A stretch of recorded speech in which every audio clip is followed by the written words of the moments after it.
Hello, welcome back to the Mr. Arsenal podcast on another match day watch-along. Right. Anyone for Cherry Coke? uh, yeah, I can't believe it. I cannot believe, in one sense, bear with me with this one, what I've just witnessed at Old Trafford this afternoon.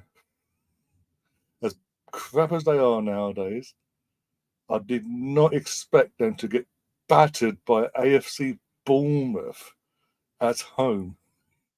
3-0. It's been 4, but 3-0. Oh my days.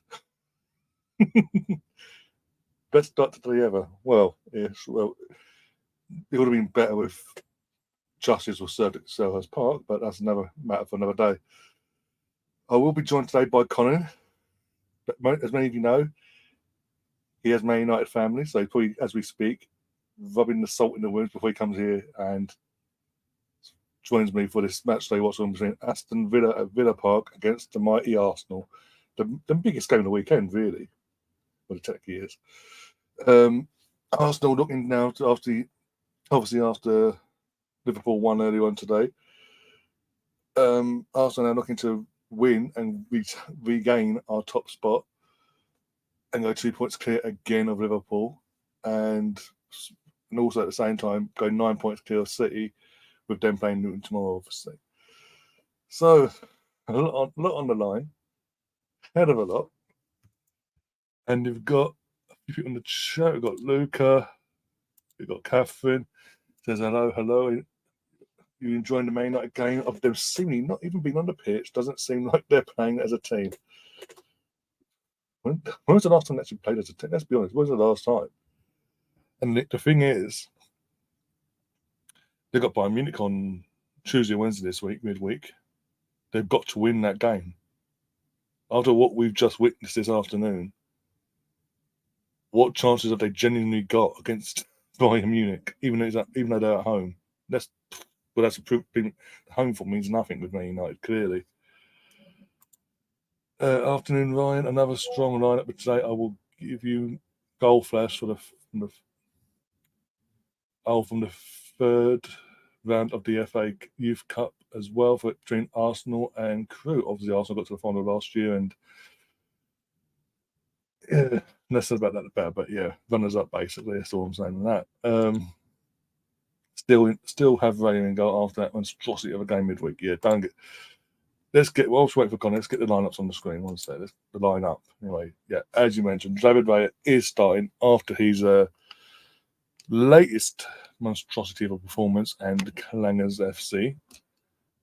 Mikel Arteta in his press conference yesterday continuing to back David Raya, saying, and I quote, "Since he's arrived at us, his performance and his attitude has been amazing. It's been fantastic." I'm sorry, what? What is he? And when I hear this, and I hear and see this, I'm like, what is he watching that we're not on his match days?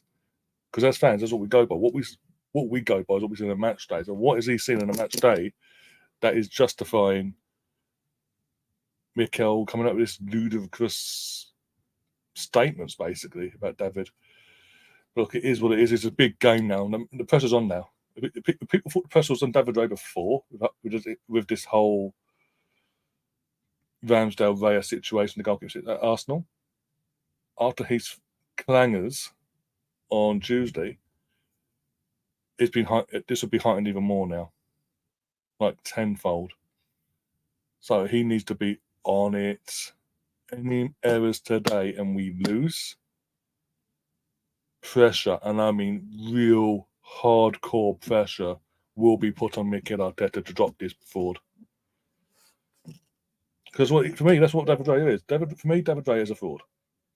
He's the most overrated goalkeeper I've seen at Arsenal since God knows how long, actually. I've said it today in the group chat. I mean, on WhatsApp. David Raya gives me Almunia vibes in terms of I never felt comfortable with Almunia in goal. Even when he was number 2, before he came number 1, you never felt comfortable with Almunia in goal. So when he became number one, you knew he wasn't good enough, but for some reason the manager kept persisting with him year in, year out. And I feel like right here, right now, currently history is repeating itself, but this time it's instead of Wenger back in Almunia, it's Mikel back in David, and with Almunia in goal. What did we win with Almunia in goal? Was our number one? Sweet fuck all. Because he makes mistakes after mistake. He was a shot stopper, but a number two, never number one quality for any club, let alone a club like Arsenal. But hey, it is what it is. Onto the defence, we've got obviously Ben White at right back, Saliba, Gabriel, Zinchenko's back in the 11. I don't know why. Over Jakub Kiwa. Kiwa's gone onto the bench. Again, don't know why, but it is what it is. Declan Rice, Kai Havertz in the pivot. Odegaard just in front of him. Saka, Martinelli, and Jesus up top. And then on the bench, we've got obviously Aaron Ramsdale, Cedric, as I mentioned already, Jakub Kiwa, Waters, Jorginho, El Neni, Reece Nelson, Leo Trossard, and Eddie Nketiah. And as you can see by the image, Arsenal are wearing the away shirt today. And not the nice one either. The nicer one, anyway. I'm nerves since the fall. I was fine waking up today. Like people going on Twitter going, "Oh, nerves." I was fine until the full-time whistle went and Liverpool won their game today, this afternoon. I was fine. Nerves are now kicked in because I now know no matter what, we have to win to regain top. Because obviously, even if we draw, we'd be second in goal difference. Oh, here comes Tom. It says, "Hello, everyone. I'm a representative of Leeds. Leeds. Mighty Leeds, who won 2-0 today against away to Blackburn. And they're keeping up the pressure on the top two, even though by doing that, the top two are reacting and going, fuck you, we're going to win as well." Wait till Stefan must be buzzing this season in terms of the championship. First season back in the championship, and they're fucking second in the league. Talk to Stefan. That bloody strip. Honestly, I'd ideally in games like against Villa, I'd ideally I'd like to see us wear the green shirt, but it seems like in terms of the shirts this season, so all the shirts get a run out in terms of the away ones. Obviously, you've got the home shirt. Obviously, you know that do it all the time. This kit we're wearing today is going to be our Premier League. It seems like the way they've branded and marketed it all as well. But this is going to be our Premier League away kit, and the green and the green with the blue sleeve is going to be our European away kit. Looks like a zebra on acid. Jesus Christ. So yeah. Because club and all that, they got heavy criticised last season because they obviously the free kits last season were for me fantastic, the home and away in the third, but the third kit which was a pink kit, we only got like 2 or 3 uses out of the men's team for the whole season in all comps, and they got hugely criticised considering what they're charging us as fans for these shirts. By the way, they didn't have the audacity to go, actually, no, we're barely going to use it. Even though it looked a dog's bees basically on the players when they did wear it. But hey, it is what it is. But yeah. The women's away pink and blue looks better than this away kit, even though it's the same. It's the same design, just different colours. That's what it is. They said Stella McCartney, but it's basically the exact same design, but different colours. I think it's purple. Is it like violet and pink, like pale pink? Which it does, and with the patterning, it does look good. This is just like as you say, it's like because of how bright the yellow is, and I mean it's fucking bright. You'll see me coming a mile off in the dark. Put it that way. In the pitch black of the wilderness, you'll see me coming from a mile off. And shock horror, Sky talking about David Ray and Dan Ramsdale. Shock horror there. They're saying that I was doing that start of my stream. So, but, I mean, literally just Ramsdale just kicked the ball to him. It wasn't the most powerful shot, and he just spilt it. For fuck's sake. Oh my god. I'm sorry, I'm shitting myself seeing Raya play. That's all. And again, I've maintained this with Raya that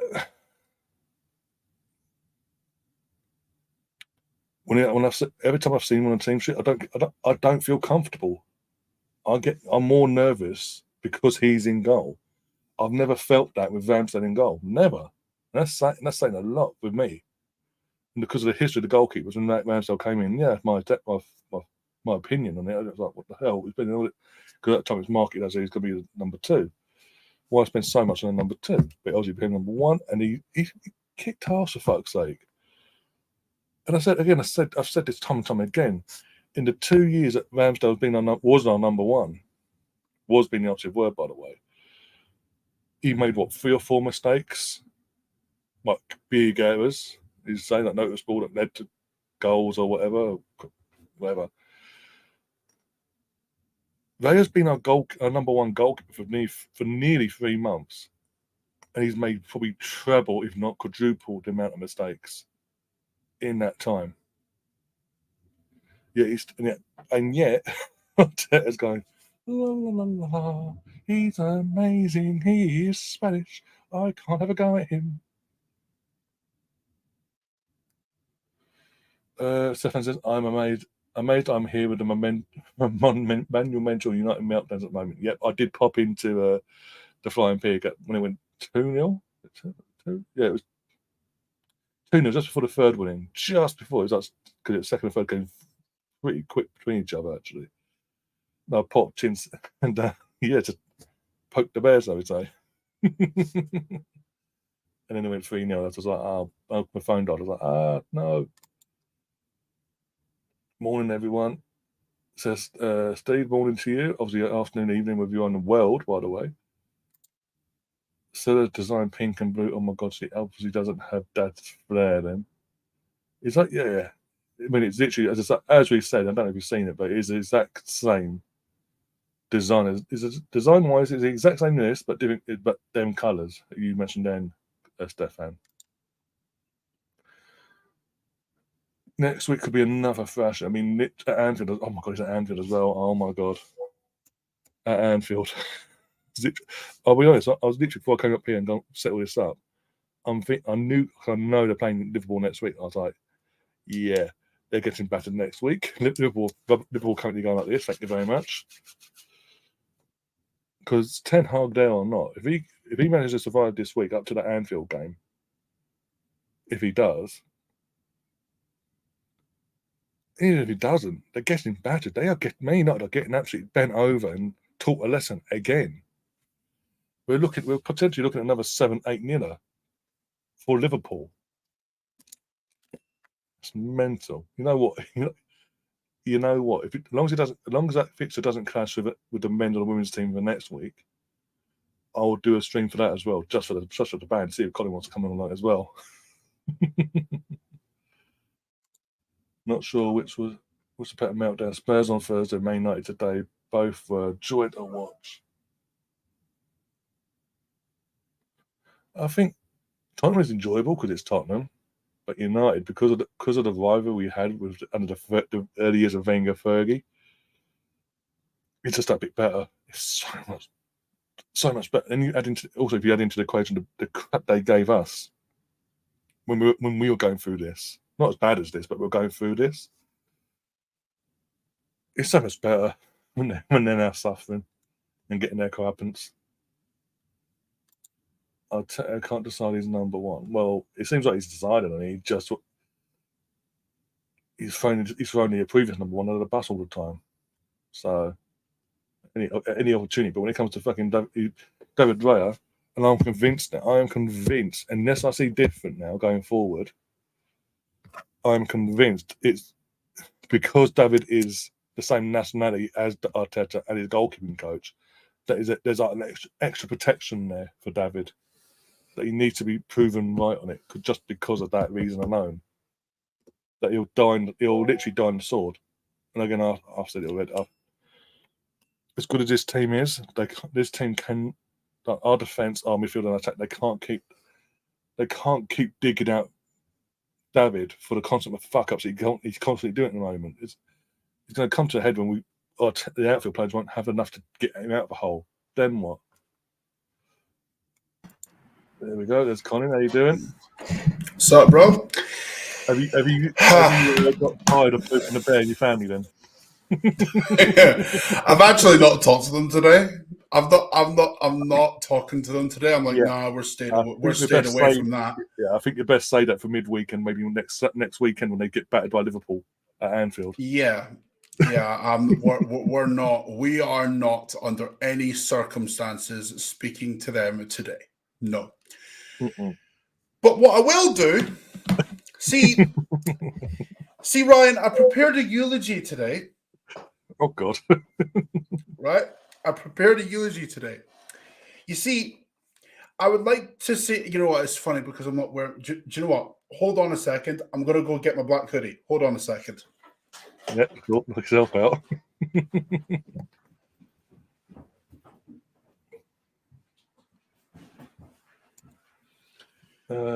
Whilst he's doing that, Steve's saying, what the fuck is Arteta talking about? Their save percentage on the road is 50%. Oh, Jesus Christ.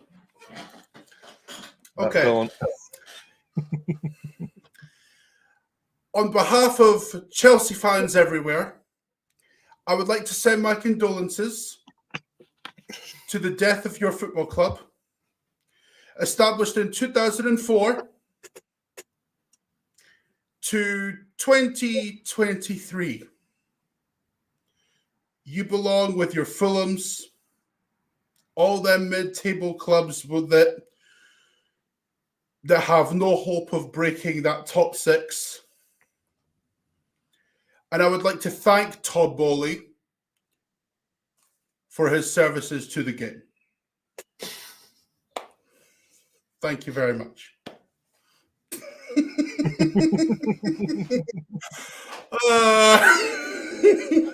I think Todd Bowley deserves a knighthood for what he's done at Chelsea. He's done a fantastic job. I had to do that, man. I had to do that. Do you know what's funny? We all called this at this when he first arrived. Like it's just at a certain point you gotta laugh, bro. Like it's just the funny thing is, right? Okay, there's two comparisons here, right? See with Man United, I don't actually laugh at them anymore. I don't. I feel sorry for them in a way because it's just like,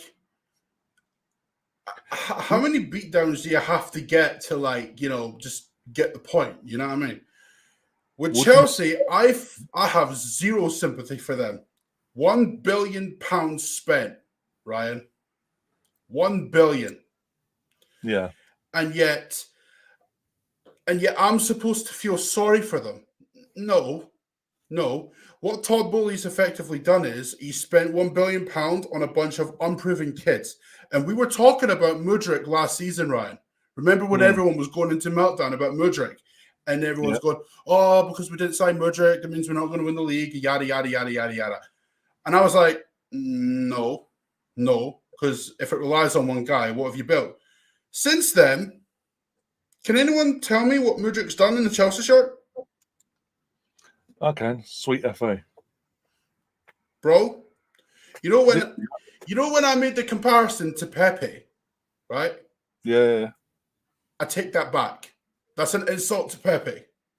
Pepe had a bet. Yeah, Pepe's first season, even though he barely played and all that malarkey, his stats for goals and assists. For the games he played, got 16 goal contributions in his first season. Like Mudryk's not done that. So no, we're no more. He's got one. All right, one. Yeah, okay, fine. Bro, if anyone compares Mudryk to Pepe, they're smoking some serious shit here. Yeah? Actually, that reminds me. See, you know everyone if anyone thinks for a second that Mudryk is better than Pepe, please pass some of what you're smoking because I want some of that shit. But go back to United, would you say what they're going through now is worse than what we ever went through in the Wenger slip-off into the Emery era? It's up there, for sure. I'd say it's worse because I honestly, I can't remember. I know we were bad at times. Don't get me wrong, but I don't Oh yeah, we remember were us being horrendous. this bad. I genuinely No. don't remember us being this bad, like literally losing to like Bournemouth 3-0 at home. We'll lose to The Swansea, but thing it wasn't like is, consistent. Ryan, right? Bang, bang, bang. Yeah. Thing is, I don't know what to put it down to, right? On one hand, I'm a little bit reluctant to put it all on the manager. And like, I'm not saying he's not accountable. He absolutely No, is. tactically wise, But, he is. He picks a team. but yes. And from that perspective, yes. But I don't think he's the whole issue. No, right? we all know. A lot of those players are shitheads. Yeah. Right? Do you remember when Arteta was first appointed? Yeah. And I told you that I hated the team we've got at the time. Yeah. That is basically what United fans are thinking right now. I can't imagine a single United fan likes that team that they've got. I can't. In fact, I was talking to my dad last weekend, right? And okay, he didn't say he hated the team. But when he watched the highlights from the Newcastle game last weekend, and bear in mind, he didn't even watch the full game. And to be honest, I don't really blame him, because who would? Like, who would put themselves through that shit? He just doesn't see anything from that team. He doesn't. And he's disappointed in Rashford big time. Because, I mean, with Rashford, right? Okay, people will point to the 30 goals he scored last season. But Rashford's done this before, where he's had purple patches. Yeah. Right? And then he falls off a cliff. So we really shouldn't be surprised at the form displayed by Marcus Rashford this season. I know it's bad, but it was bad 2 seasons ago as well. Yeah, before Ten Hag arrived, yeah. It was. So I'm just like... There we go. At a certain point, you just think, when are they going to learn? You know what I mean? Like, they get a result against Chelsea, but Chelsea are dog shit this season. And then they go from that to getting slapped by Bournemouth. So some sections of United's fan base I don't feel sorry for, because they don't learn their lessons. But still, like, it's just... it just stops being funny after a while. It just gets sad. Oh dear.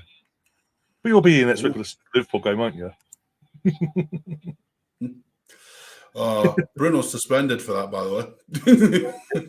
Shock holiday. He gets suspended for the biggest game of the season for them, yeah. Bro, they're getting battered by Liverpool, let's be real. I'll get back there anyway, but he goes hard in anyway in them games, so there's no loss there. He's the club captain. No. Suppose not. Well, I'm a minute 3 seconds in on my end. I'm on 48 seconds. You're ahead of me. The old jinx of you being ahead of me is back. Well, they've got a corner, so brace yourself. That's all. I haven't seen it been taken yet, but with Raya, just brace yourselves. Yeah, I must admit, I'm not feeling Raya just now. Yeah, I'm not the only one. I'm not like some of what was. Just standing. He's just standing there amongst the players. He's so tiny. How's he meant to command the box? It's not that he's small. It's just he's still. I don't know what it is. I just don't see it. Like, no, I don't. Like, I don't think Ramsdale's better. Like, they're. I mean, Ramsdale might be. Ramsdale might. Well, do you know what? I would put Ramsdale just ahead of Raya. Yeah, I get what you're saying, yeah. At least Ramsdale can command his own box. Yeah. But there's not a real improvement with Raya. And in some, like, I will blame Arteta for this because essentially he created this whole goalkeeping situation. He essentially created this whole thing to a position that, you know, let's be honest, it didn't need tinkering with. No, it didn't. Ramsdale was perfectly fine. Yeah, we needed a number 2 to replace Turner, but that was it. Not an upgrade number 2 on Turner, because obviously Turner was on his way out, but not another number one or number 1. No. And, you know, by the way, when we played Bournemouth early in the season, I was doing the stream with Russ, and Russ actually pointed out, made a good point. Now, if you look at it, oh my God, Raya's really fucking me off already. Russ was saying that if you deep it, when Raya said he wanted to leave Brentford were like, yeah, okay, cool, we'll get your replacement in, and we're going to go get your replacement. We've got him, okay. Tottenham want you? We'll negotiate with them. Bayern Munich, negotiate. Yeah. Even Arsenal, they bent over backwards. Honestly, Ryan, I've just seen the mistake that you've seen earlier, right? What is he doing there? Like, Saliba's got it covered. Like, what are you doing? He's shitting himself. He's shook. After what happened on midweek, he's shook.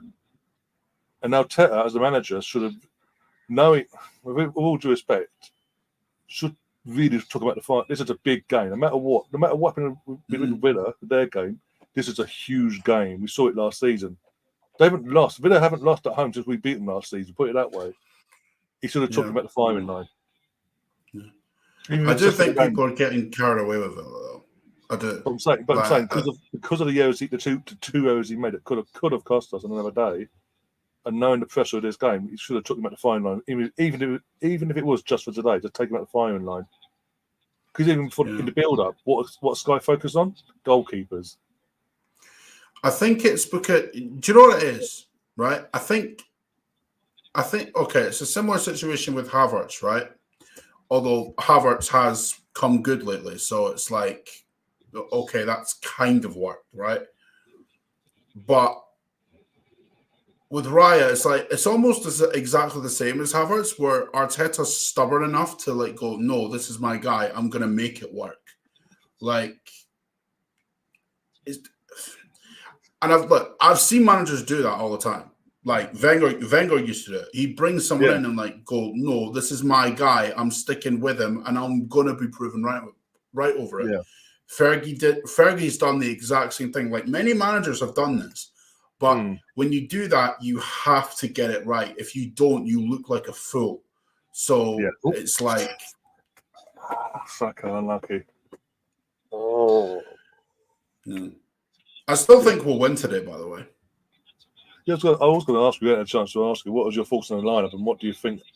Because again, I watched Villa against City. And fantastic. Villa were fantastic. Let's not get this twisted. I mean, the fact that City didn't have a shot from the 11th minute of the game onwards says what Villa had a plan and stuck to it. But again, look, when you deep it, you actually look at it as well. City aren't on it either, but Villa took advantage of it. And fair play to them.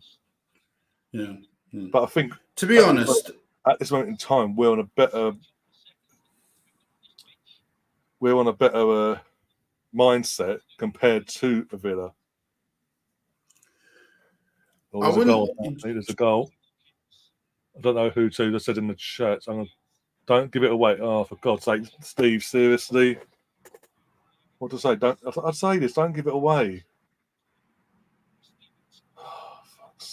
Let me guess. There we go. Bailey on says I fucking praise our team and all that.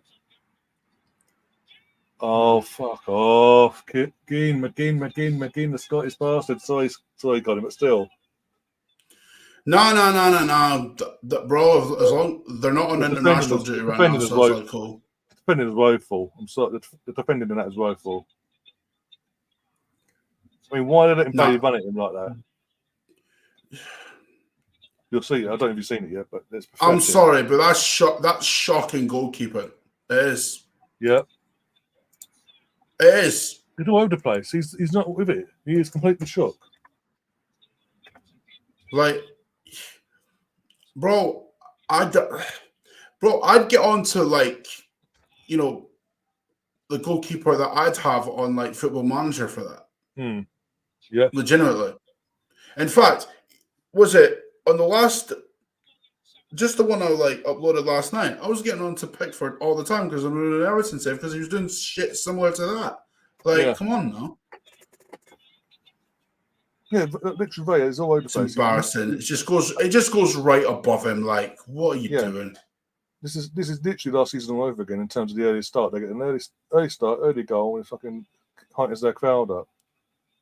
All we have to do is come out, keep it 0-0, at least 0-0 for 20 minutes, go at them, silence that lot, and then go for the kill. Yeah. Do you know what the worst thing is? Do you know what the worst thing is about that? It's not the fact that he. No. It's not the fact that he flaps at it, right? You know, as a goalkeeper, right? You're meant to like just make yourself look big and not look at the ball the whole time. Yeah. Notice how his movement moved with the ball. Yeah. That's what I'm saying. He's all over the place. He's literally following the ball. He's ball watching. He's no awareness of his surroundings whatsoever. Or where he's actually got to be in case a shot comes in. Please. I'm begging you, take him out, please, because he won't know. Because there's many reasons.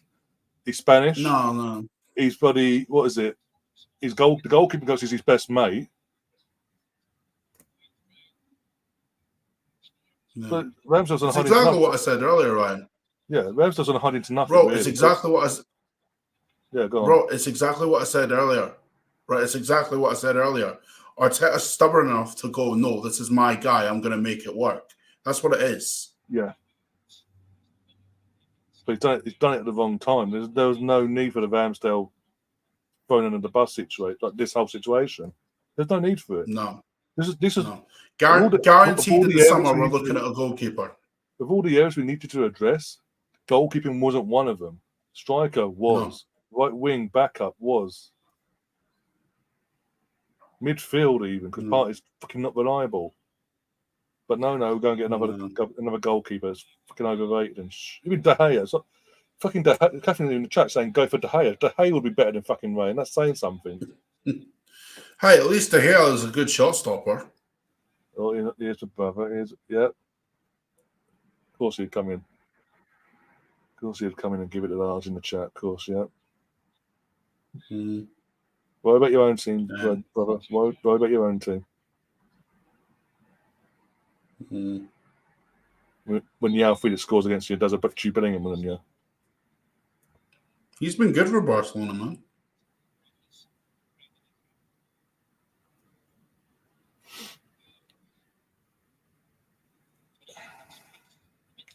The left back. That's what I'm saying. So for me, in terms of the lineup itself, for me, Zinchenko's in no man's land as well. By the way, watching it back, but I wouldn't have started Zinchenko in this game. I would personally, I know with lower options, but put Jakob there. He's done well there before, so fuck it. I don't know. I don't think that would have been the right move. Defensively, sometimes Zinchenko does get caught out and ball watch. Aston Villa to win the league. I want to go that fucking far. Jesus Christ. Okay. Do you know what? This is really pissing me off now because no. I'm being serious because a lot of especially this week, there's a lot of like revisionism around Unai Emery. Like he's like, I'm not saying he's not learned from his lessons. Like at Arsenal, he clearly has. That's not the issue. The issue is people are now trying to rewrite history and go, oh, if Arsenal had kept him, they might have won. Bro, if you watched us during that time, you knew we were hopeless. Hopeless. Like, for real. Like, I've seen us, have 20 to 30 shots fired against us against Watford? Yeah. And you're telling me that's going to win a league? No. But apparently that's what our most famous captain ever said, apparently. According to the media, anyway. And they were just rushing things now. They're trying to force things now down the middle. They're just going straight to fucking Martinez of all bastards.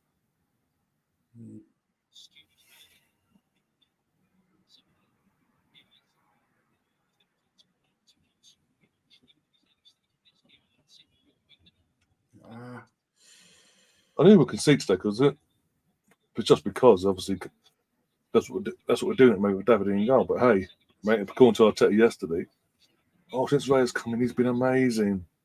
His body language has been fantastic. So proud of him. What? I understand why he's saying that though, because he's wanting to like protect him and stuff. He's trying to protect him, fair enough. But then he's not protecting Aaron at the same time. When we played Brentford, he was asked after the game about him specifically, and wouldn't answer the questions like, about the team. Kai Havertz though, fantastic for Kai Havertz, fantastic. So proud of him. Yeah. So do you know what it is? I think a lot of that has to do with the fact that Ramsdale's dad went on a podcast and started basically complaining. He's taking it out on the wrong person, though. But he's took it out on Aaron, though. Aaron hasn't gone to his dad and gone, Dad, Nick, can you go on to the people over in the Harvey squad, contact them, try and get a spot on there, and try and get an interview and really throw Arsenal now take under the bus. He didn't ask for it. Yeah. To be honest, if I'm in Aaron's position, right, I'm probably pulling my dad inside and going, "What are you doing? Like, why are you fucking up my career here? Like, come on, man. Like, and you know what? I get it. You want to stick up for for your son and whatnot. I get it, but still, it's like you don't. Aaron's not a baby. You know what I mean? Like he can stick up for himself. Like he's got no problem. Standing up for him. Like he did that. Like with the whole social media nonsense. He just didn't respond to it. Like he was like, okay, that's fine. You can have your opinion, whatever. I'm going to let my performances speak for themselves, and that's what he did. But in terms of Aaron himself, he's never in this whole situation. Aaron himself hasn't publicly slagged off Arteta or David or anyone in the club itself. When he's been asked about it, he said, "Oh, it's all about the team." He's saying the right things. Yeah. Which it's like, well, if he's doing his bit and himself is doing the right thing, show that respect back to him. Even if other people aren't doing that, you can't take that on him just because. Yeah, like I understand what Arteta is trying to do. He wants a keeper that's like good with his feet and whatnot. But I mean, our youth team are losing 1-0 in the FA Youth Cup now. 1-0 to Crew. So go on, Kai, sack someone, do something. Also hit the defender. Why not?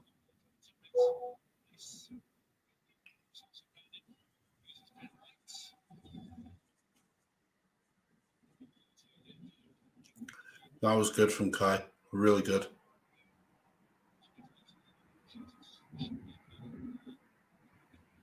The Arsenal Misfit says Ramsdale's father has nothing to do with this BS. Raya was number one. As number one was decided the second Arteta announced his signing. It was never a competition. Oh yeah, we know that. But the podcast that his dad did would have played a part in that as well. Like we know Arteta wanted Raya. We know that. Like we're not saying that the podcast is the reason why, because it's not, but it's definitely played a part as to why Arteta's treating Aaron different all of a sudden. Because prior to this, prior to that podcast, he protected Aaron like everybody else. So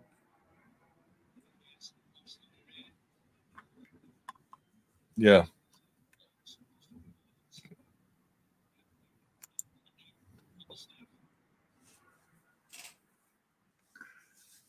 Oh dear. Oh my God. The final third. We get to the final. We just shit ourselves and give the ball away every time. Yeah. Well done, Gabriel. Jesus, go on. He knows I can munch him. Hey. I don't, again, even for this, I know before they scored, I was saying I knew this could be a tough game, but bloody hell, why give them the goal that we did? I don't know. Yeah. I would have taken Raya out after Luton. Yeah, I'm just not convinced by him at all. no. Like, it's just. But again, this is what I'm saying. Arteta knows the media hype that's been put on this situation, and with the mistakes that Raya made, on midweek, he knows he's going to be heightened going into this game even more. So why not just take him out of the situation and bring cool everything down again, even if it is just for today. Bring Ramsdale in, calm everything down, and reassess things midweek with PSV. And then obviously, I don't know who we've got next week. Who we got next week? I mean, I don't know. Like, I'll be in America next week, so it's like. Okay. How's that I'm a not gonna free be kick? able. You'll see. I'm You're not going to gonna see be able something in a to watch minute. it, but. You'll see something in a minute. We'll be like, even I don't know. I don't know how that's been given us a free kick against Sky Havertz on the edge of their box. How long are you in America for, anyway? That's a free kick. Are you kidding? Apparently. Kai has every right to challenge for that. I'm sorry, but no. The player is literally on the floor anyway. He's gone. Kai's been good. Do you know what? Go on. Do you know what's mental? Yeah, go on. Do you know what's mental, Ryan? See, when we played Man United in pre-season, and I was like, I'm not convinced by Kai Havertz at all. Turn around. Yeah. He's actually been pretty damn good since Brentford. Since he got that goal, that goal's just given a burst out of him now.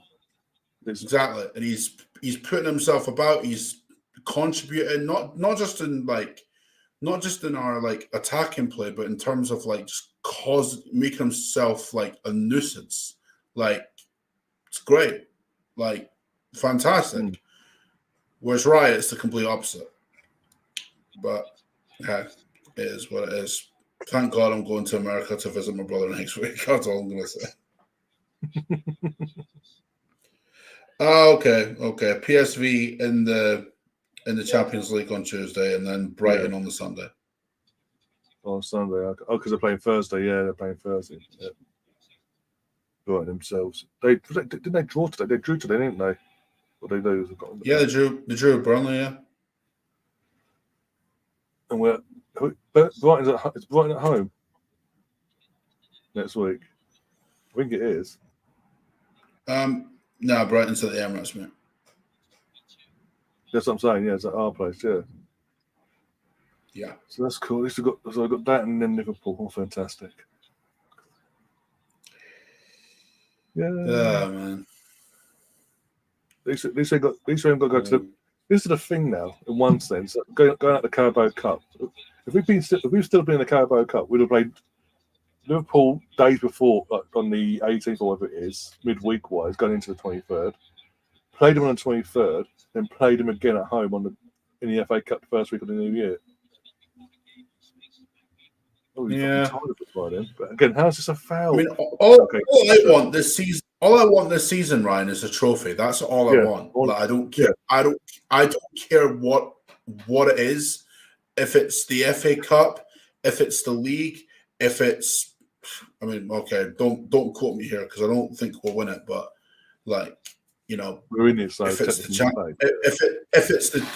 Champions League, I don't care. I just want a trophy. Yeah. Like, I still think we win the league. I've said that from the start of the season, and I'm not changing my mind. All right, but you know, because bear in mind, things could change like just like that. You know what I mean? Like, yeah.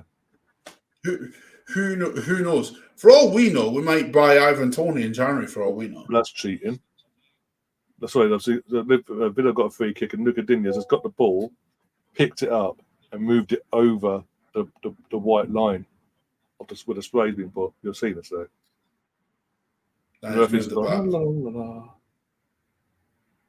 What's he do?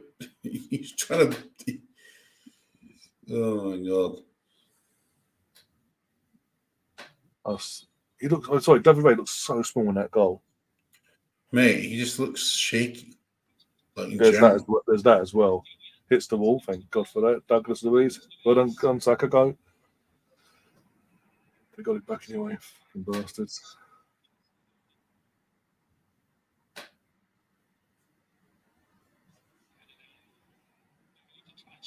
Oh my God! Oh my God! Oh my God! Oh my God! Wake up, lads!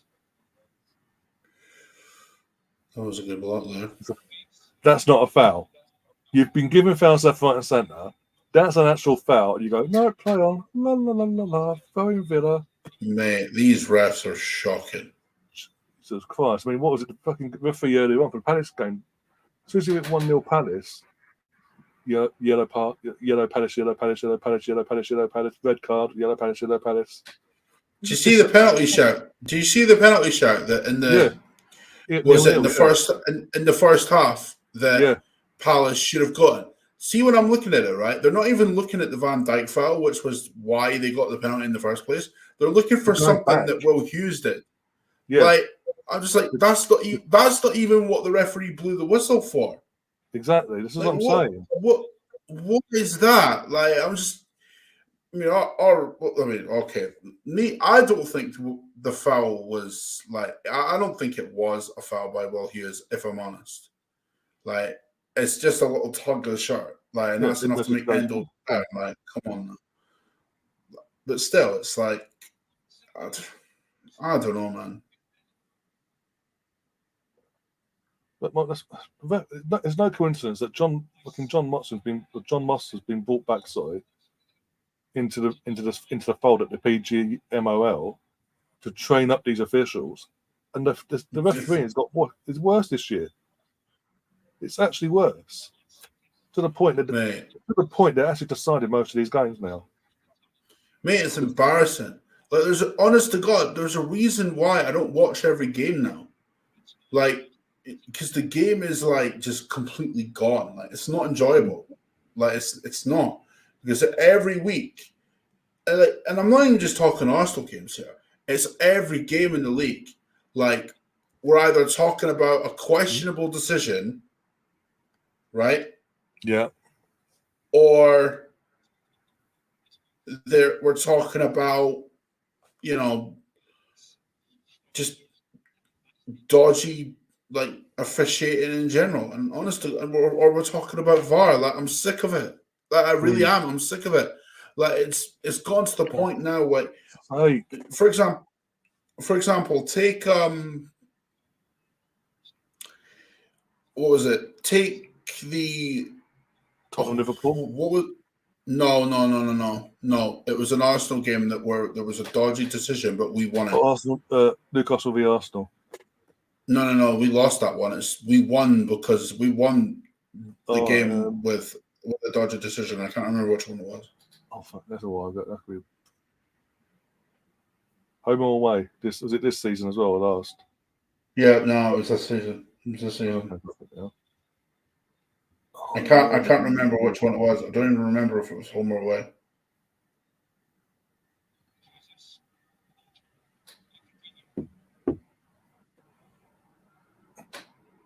No, I can't remember. Wayne's gone. No. But either way, they weren't talking about the fact that Arsenal have won, right? They're talking about a dodgy decision. It's like you can't even enjoy the games anymore, Ryan. Honestly, no. Like, and honestly, Bournemouth's fourth goal, that shouldn't have been disallowed. I'm sorry, like that. I mean, okay, it doesn't really change anything, but still, it's like you're disallowing perfectly valid goals. Yeah. Like you are. And I'm just like, for example, here's another one actually. The penalty shout that we should have gotten against Luton. Yeah. We had two technically, but the Gabriel was you on about. Oh, that's what one it was. That's what one it was. It was Luton. Yeah. That's what one it was. But we won the game, right? So it doesn't really matter. Well, no, it does matter. It does matter because I know that eventually something is going to go against my team. And if I don't call that shit out, I'm going to look like a hypocrite. Yeah. You know what I mean? Like, this is why I was like, because what was it? In the Tottenham Liverpool game, I'm just like, that's BS. Like, and even to an extent, like with City and Tottenham, right? What? Why does the referee blow the whistle when Jack Grealish is through again? Why? It's just so. I don't know, man. Oh, I know. But I've got a comment here, so I'll put myself back on the screen one sec. Brentford, going on back to his Raya thing with Steve. He says, so Brentford not only let Raya go without a fight, they let their goalkeeping coach go the season before. They completely revamped that department of their club. One has to wonder why. If it's so amazing, yeah. Yeah.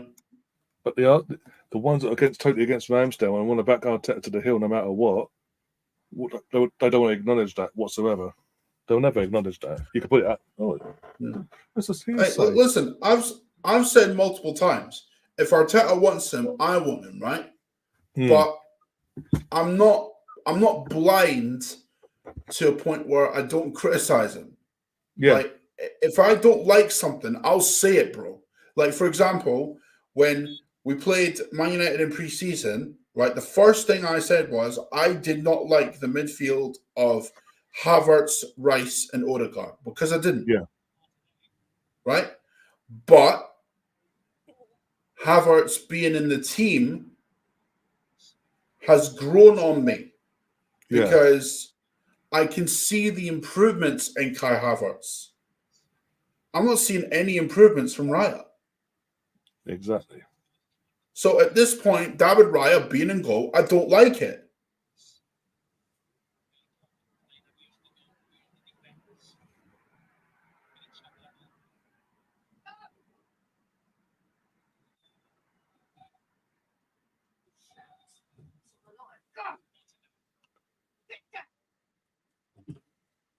Oh dear, nothing much happening in this game either. Literally, we're having possession of doing nothing with it. No. I mean, we're chasing the ball down. That's something. Yeah, but without, you know what I'm saying, like the final third, we get to the final third with the ball, and it's just like, what do you do now? Yeah. I'll tell you what I will say though. Rice has been the best player on the pitch again. Yeah, shock over there. Yeah, pretty much the story of this season. That's been definitely. Mate, I love that boy. I swear down, I love that boy. Like, he's just so good, isn't he? Like, he must be loving this as well. Emmy Martinez. He must be thinking, well, hey, I might actually get a win against Arsenal. oh, bro, fuck himself. He honestly, he blames Arsenal for, like, there was a meme going around years ago, right, where he blames Arsenal for every problem in his life. And like, I don't know if that's real or people are just trolling. Well, it's the second, literally the second he left us for Villa, like we sold him to Villa, he goes straight to Sky Sports as an interview and goes, "Oh, what's that? Oh, bollocks. I've joined a bigger club. I've moved on. I wanted to go and do bigger and better things. I've joined a bigger club than Arsenal. Unlucky Bro, Saka. Villa are not a bigger club. Like, you can shut the But fuck up. historically, they won the Champions League and all that. That's like years and donkeys before my time, for fuck's sake.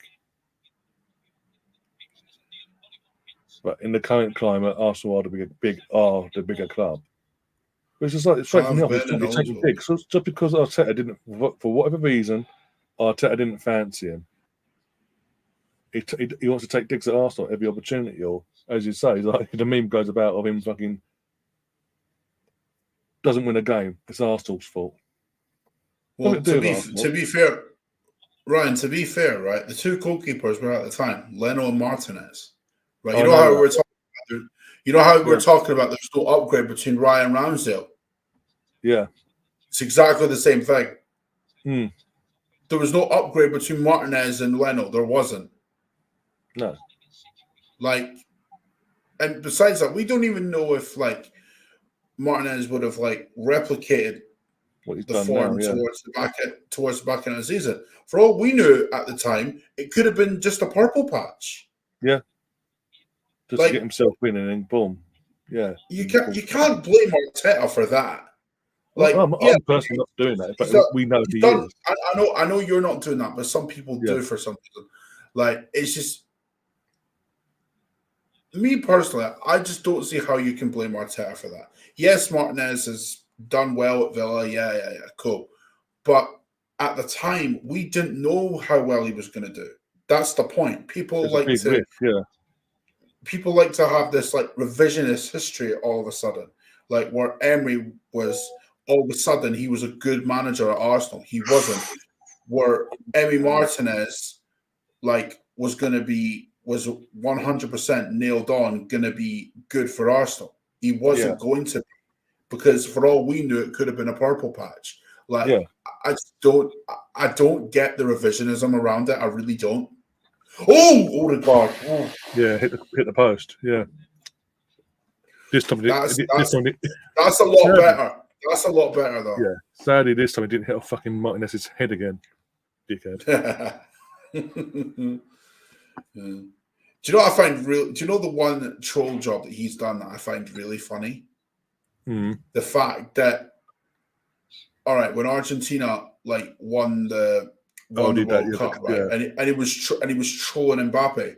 I'm just like, bro, you conceded 3, and Mbappe scored them all.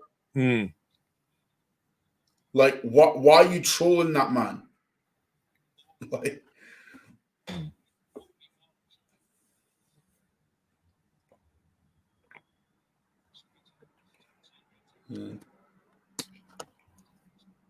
By the way, why'd you have to WhatsApp me the draw about last weekend? By the way, why'd you have to do that?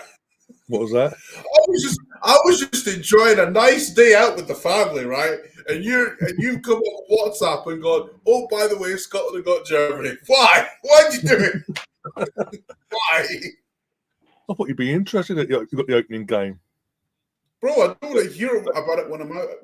No. I was out at dinner with the family at the time. I don't want to hear about the draw when I'm having food. I thought you'd be interested to find out you got opening game of the tournament. Bro, I'll find out when I get home. Don't worry about it. You might actually win it. You might actually win the game, sorry. Bro, do you know what's funny? I was actually disappointed by the draw, right? But for one good reason, right? It's not because we got Germany, it's not any of that, right? It's because I wanted England so bad in that draw. I wanted them so damn bad. So when the tournament starts, we can do a watch along of England, Scotland during the Euros, and if we win, bastards! And if that's still we 1-0, win, right? Yeah, go on. And if we had won that, I could have gone, yeah, have that, you bastard. Now there's an incentive. You've got to qualify to get us. You have to qualify out the groups. That was good.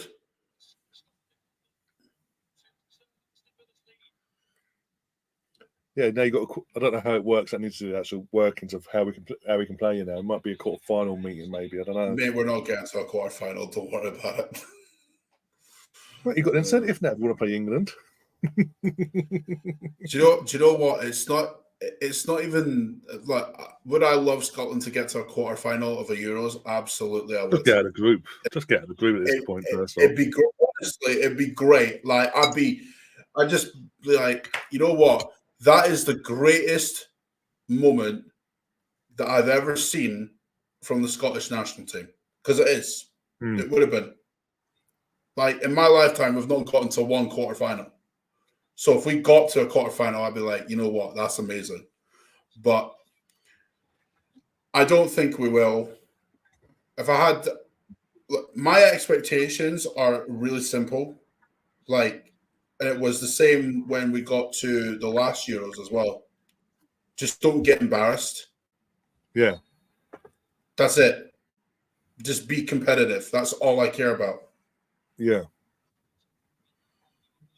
Yeah.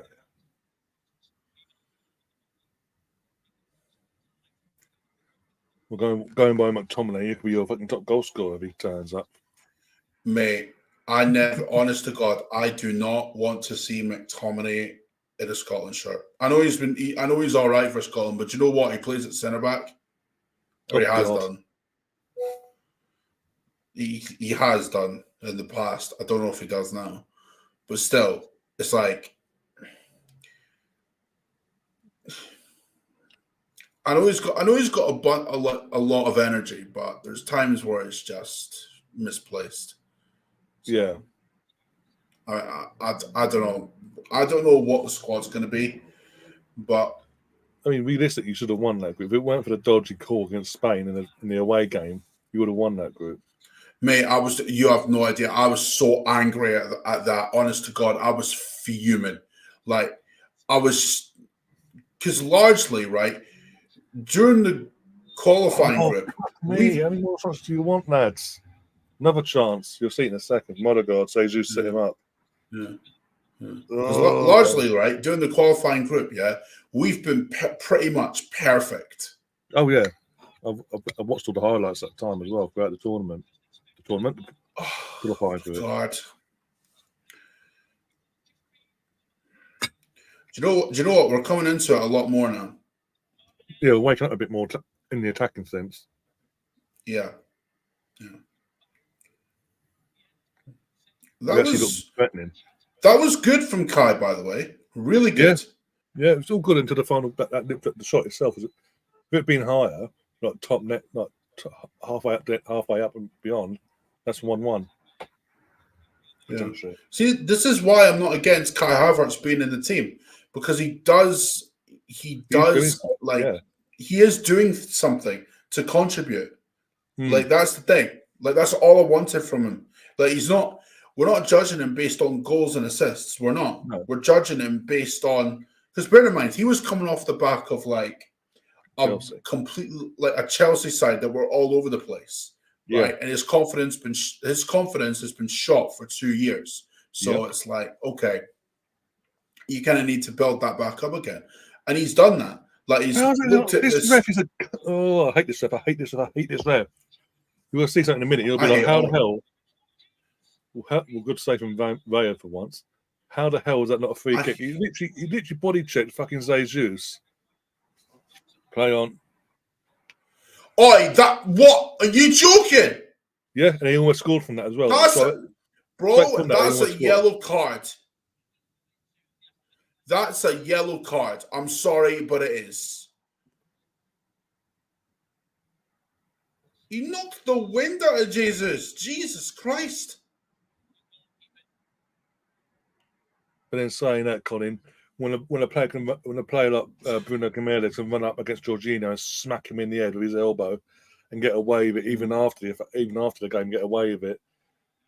What do we expect, really? Bro, I put nothing. Honest to God, I put nothing past these officials. I really don't. Like, seeing after what happened with the Spurs Liverpool game where Luis Diaz is clearly onside. Even I knew he was on something, right? The actual live action of it all. Right? He was clearly onside, and the ref and VAR's like, nope, offside. And I'm just like, how? After that, I'm just like, you know what? I put nothing past these like officials anymore. Like, a perfectly good goal like that one could be scored, and they rule it out just because, you know. Yeah. And we can't go back because it's the rules. We can't restart the game, stop the game and restart it and give the goal because it's the rules now. We'll break the rules. I'll bore off with that. That was their get out clause. Honestly, any manager in the league that defends these referees, right? Any manager that defends these referees is a disgrace. I'm sorry, they are. And you know what? Ange Postecoglou, I'm looking at you, mate. Yeah. Highline FC. Bro. Like, I'm just... He's like, all humans make mistakes. All these referees... Bro, shut the fuck up. But in the same game, he gets booked for fucking abusing an official. Makes sense of that one. Do you know what's mad? That same week, right? Arteta criticizes the referees and he gets pelters. Like, Yeah. what? It's just like, Make it make sense. it's embarrassing. It really is embarrassing. I'm just like, oh, come on. Ah. We Yeah. are being more threatening the last half of this second half, the first half. So we've been more threatening. Yeah. We've come into the game a lot more. Yeah. Yeah. Wish it was 0-0, but it is what it is. Yeah. Fine. I still think we win though. I do. Jesus does not look too good at the moment. He's holding his hips and limping. Doesn't look No comfortable at shit. all. He got the wind knocked out of him. No, but I'm saying he's like out of it. He doesn't look with. Oh my god! Straight to mine. Of course it was. I know. Oh yeah. Okay. Yeah. You're the tallest goalkeeper probably in the league, and you're saying, "Oh my back. Fuck off, time wasting prick." Hmm.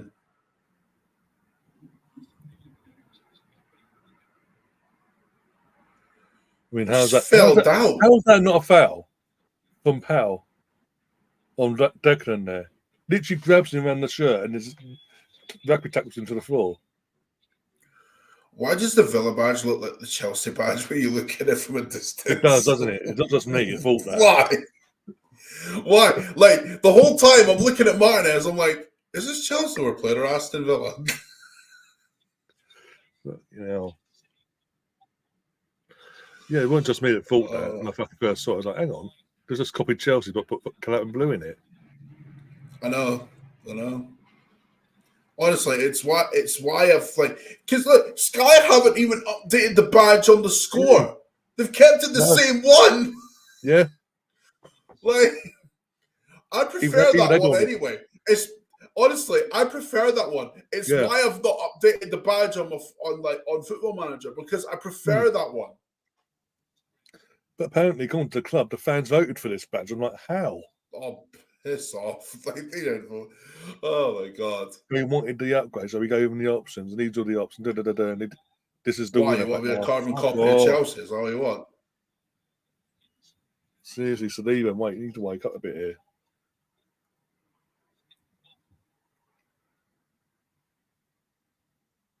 Dude, don't on the fucking ball like that. Oh, fucking hell, Saliba. Relax. The chat's too quiet, by the way. Way too quiet for my liking. 2 minutes injury time. Woohoo!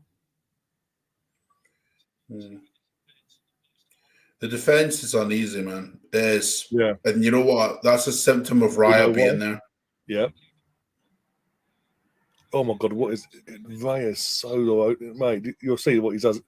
The ball gets nowhere near him, by the way, but you'll see what he does near he jumps in to the near post. Mate, I've seen him get outstriked by Andros Townsend. Nothing surprises me anymore. No, literally, but the ball corner comes in. Basically, you'll see. I don't know if you've seen. What? Why is he jumping? Like, why? The ball is nowhere near you. Why are you jumping? Like, it was just like, do you know what it is? You know the jazz hands from Scrubs? Yeah. It literally looks like that. I'm just like, because Raya's just like, jazz hands. Like, what are we doing? I can't. All you can do is make fun of it because, bro, honestly. Crossbar bastard bullshit.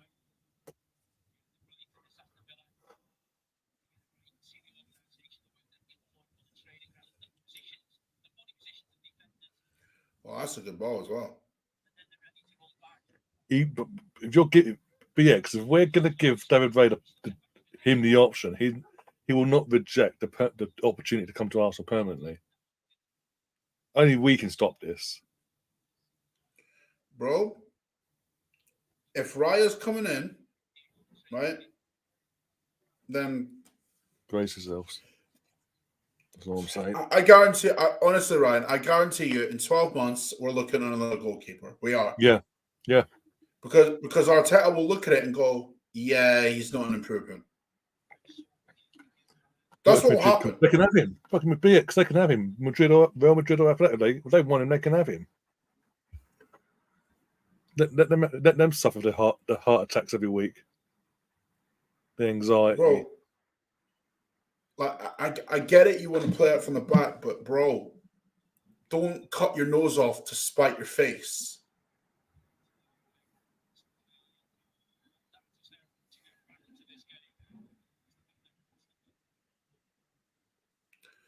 He can't even throw it. He can't even throw it straight without it hitting the ground. Half time. Like you notice how when he threw it, it took a bounce off the pitch and then it just went fucking going in the air. Like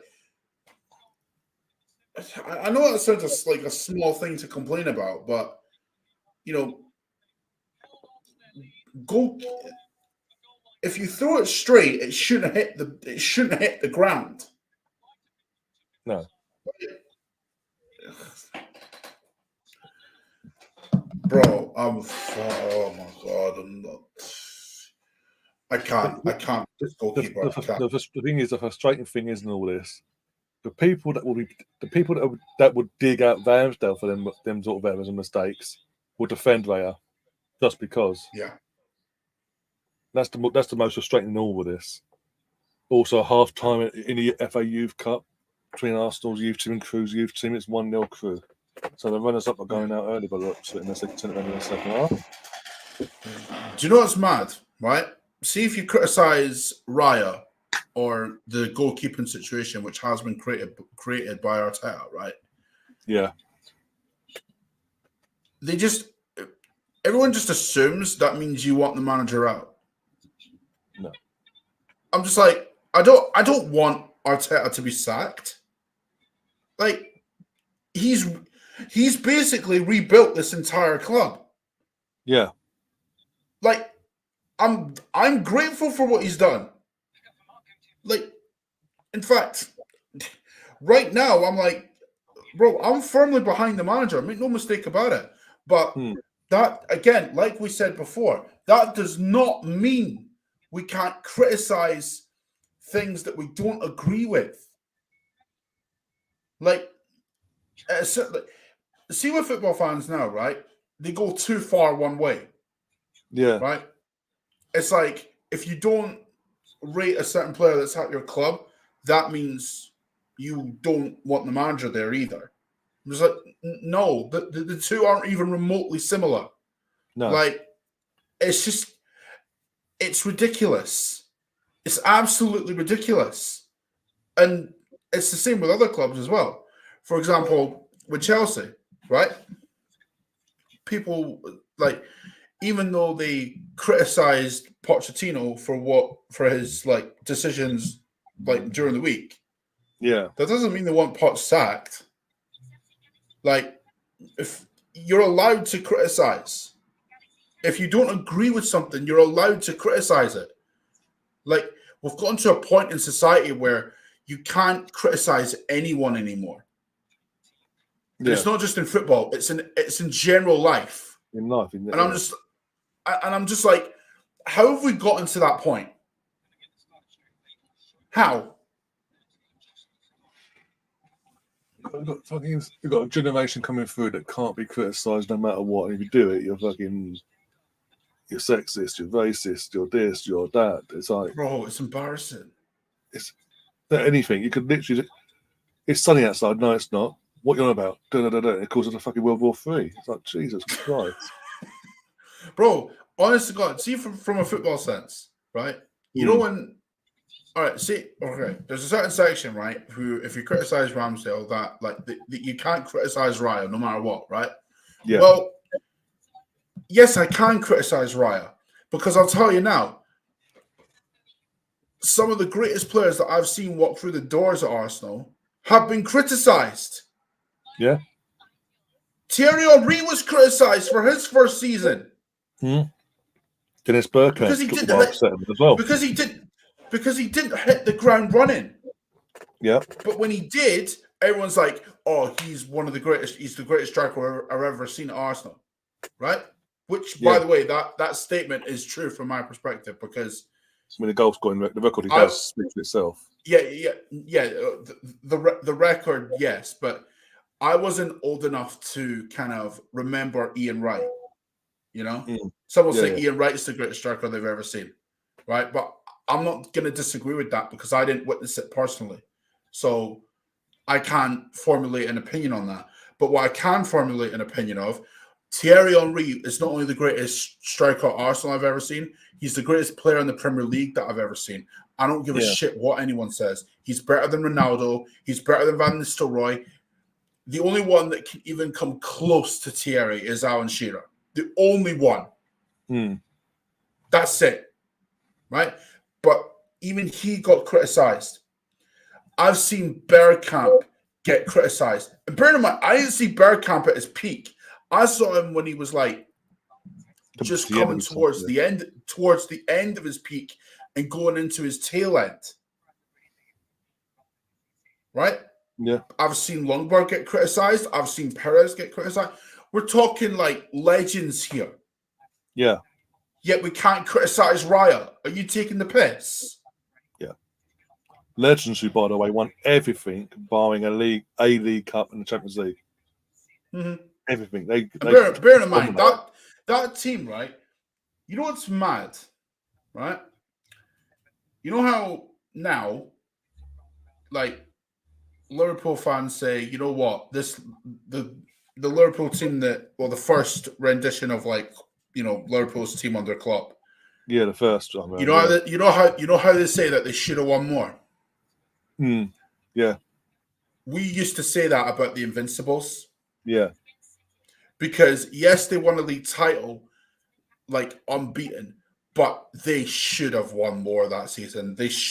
Bro, how that team did not win the Champions League, I will never know. I don't know how that team didn't win the treble that season. We were in pole for the treble at one point. That team is one of the greatest sides ever in the league, without question. And yet, because bear in mind, we were up against a behemoth in Manchester United, right? You know how people look at City now? Yeah. People looked at Manchester United that same way. Right? And I would argue, okay, this City team, yes, look, I'm not taking anything away from City. They're great, right? There's questions over how they've done it. And I know City fans don't like those conversations. But given what's out there, those questions are valid. Yeah. And you're gonna have to stomach it. And let's be honest, whether you're found guilty or not, every fan is gonna look at you a different way now and go, yeah, but you cheated. Yeah, no matter what now. Whether they're found innocent or not, that's gonna happen.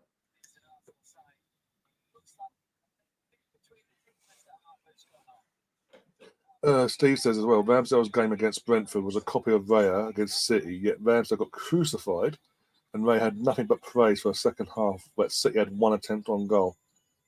Do you know what it is, though?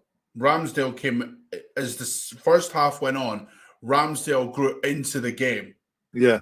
And he was a lot more composed and he was more composed as this first half went on. And as when the second half came around, he was imperious, bro. Yeah. Raya does not look like that. No. Raya's not come into it like for the entire game so far.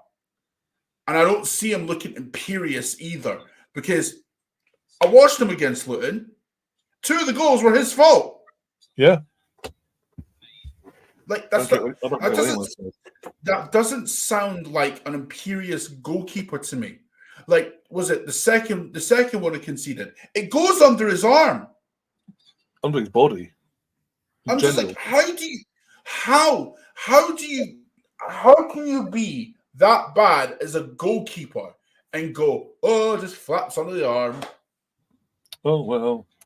Do you know what it is? Ryan, do you know what it is? He reminds me of Bravo. I'm being serious. You know how when Pep said to Joe Hart, like, nah, you're not part of the team. Then he I'm getting brings in Claudio, Bravo. And the team, and honestly, he was a bag of nerves as well. Just Like, they were conceding goals for fun. I remember them conceding 4 to Everton when he was there. Right? And then he moves him on and he gets Ederson. Right? The idea was there with Pep from day one with Bravo and that he wanted a goalkeeper that could play it from the back. But Ederson is a much better goalkeeper than Bravo. It's not even debatable. Right? But right now, Raya is giving me Bravo vibes. I can't help it. It's not. I don't want to feel like that. I don't want to. I want him to be a success. But here's the thing: if you're giving me Bravo vibes and you're looking shaky as fuck for every single goal we concede, bro, that ain't a good look. Nope, that ain't good. Like, and the thing is, this is the thing though. Arteta was part of the coaching staff at that time, so he saw that firsthand. So you'd think he'd be picking up them sort of things, learning from them mistakes. Yeah, do you know what it is? I think it was because he has this vision of wanting the goalkeeper to bring out to play out for the back. Look, I get the vision, right? That's a solid vision. I get it, right? If that's what you want in a goalkeeper going forward, then great. I'm all for that. Don't get me wrong. I'm all for that idea, but I don't want to feel. Okay, I'll put it to like this, right? See, in the last video that I uploaded, right? On it was the Everton save on Football Manager, right? Yeah. Every time the ball comes even remotely close to Jordan Pickford, I'm a bag of nerves. You know why? Because the goals he concedes, or the goals he conceded in the last one that I uploaded, were stupid goals that you should be saving. Right? Yeah. Raya is the exact same. He is. If anyone disputes that at this point, I don't know what you're watching. I really don't.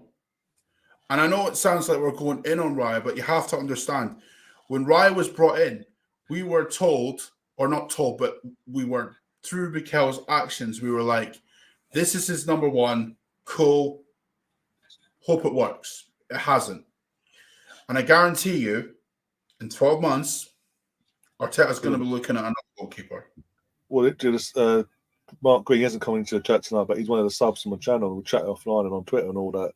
And he's even said on here, like in previous watch-alongs and streams, like he himself believes, in terms of starting next season, neither Ramsdale or Ray will be at Arsenal. He thinks it'll be a completely different goalkeeper. And I don't disagree with that. Let's not get it twisted. Just to make it clear, we're all for bringing in new. If you're bringing in someone who's the ultimate, like you mentioned before, when you brought Ederson in. If you're bringing in a goalkeeper as Ederson-like, in terms of a huge upgrade in what we've already got, there's no doubt about it.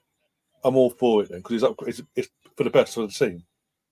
Yeah. But when you're bringing in someone who isn't, that's when I've got to ask questions. Yeah. You know what?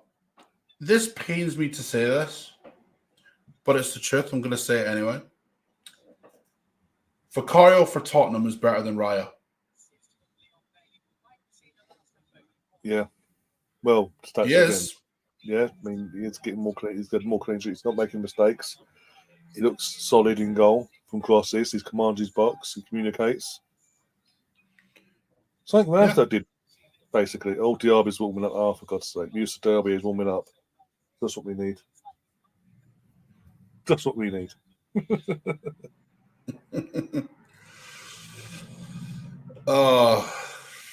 Yeah. Do you know what? I find it really difficult to go in on Kiawara midweek because I don't necessarily think he was at fault for any of the goals, if I'm honest. No.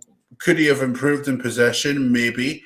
But I don't think he was the problem. I think a lot of the uneasiness that our defense has is because of Raya.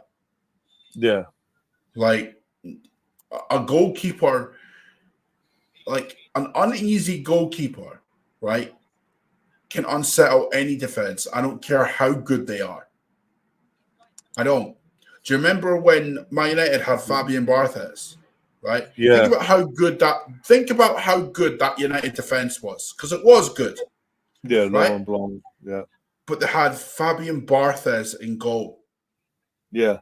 And they shipped goals because of it, because Fabian Barthez was a bag of nerves. Yep. What was it? 2 seasons? 3 seasons? Was it 2 seasons? And Fergie clocked on and went, "Fuck this! I'm getting David Dyer, Edwin van der Sar." Van der Sar, yeah. And all of a sudden, United look a much better team for it. That's no coincidence. You cannot have a goalkeeper that's a bag of nerves, bro. No. Also, second half's underway, and Eric Bailly's gone off for Diaby, for Villa.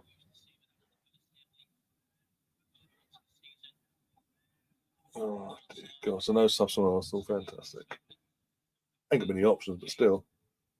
Oh, go on, Mark. Go on, Gabby. Go on, Gabby. Go on, Gabby. Go on, Gabby. Go on. Go on. Take him on. Somebody. Oh, you bastards.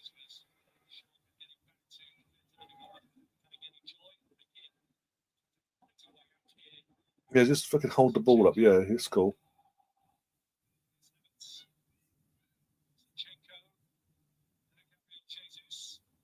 Bloody hell, ref. How's that not a pen?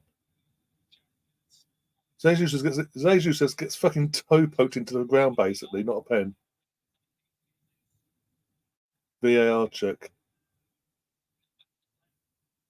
But Brendan, you're watching this downstairs. Can you inform us? Can you keep us updated on the VAR check, please? No matter what happens. Just kicks him in the back of his fucking Achilles. The kicks in the back of his fucking calf.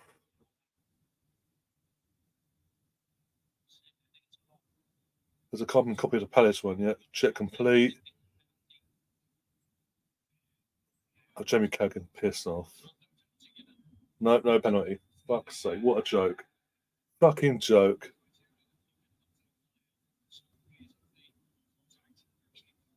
Consistency, yeah.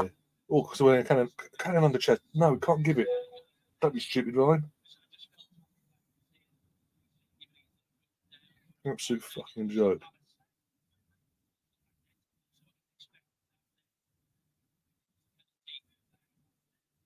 But this is the thing, Brendan. You mentioned about simulation. You have to play act, if you will. But that's the thing now, because the referees are that shit nowadays at doing their jobs. Most of the players in the Premier League and in football in general have to overreact to get the penalty. With or without VAR, they have to do it now. Just to get the referee's attention, for fuck's sake.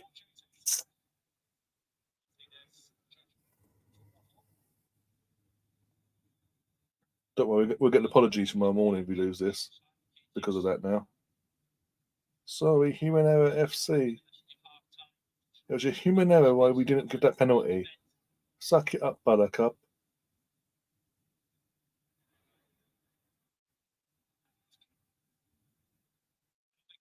Fuck off, fuck off, fuck off, fuck off, fuck off, fuck off, fuck off. Well done, Gabriel.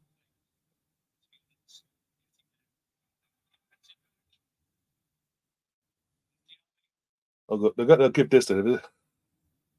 Have to start to give. But that's because the referees are that shit. They have to give it now. They have to. The players have to do that now.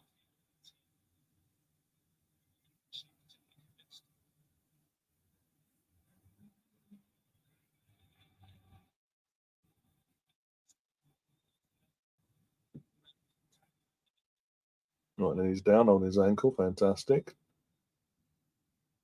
Well, stop the play. He's referring to Villa, but stop the play. Clearly not a foul, but even though he's holding his ankle. Jamie Carragher. I hate Jamie Carragher. You missed Don't we it. all? You missed all the little. That's a fucking. How's that not a foul? Steps on his fucking foot. No, complain. Villa foul. No. We should have had a penalty, by the way. And the VAR went no. Fuck No, off, of foul. course. Of course it does. Of course it Jesus, did. basically, the ball's in the air. Jesus in the penalty box. He got the ball under his control. The defender boots him in the back of his calf. No.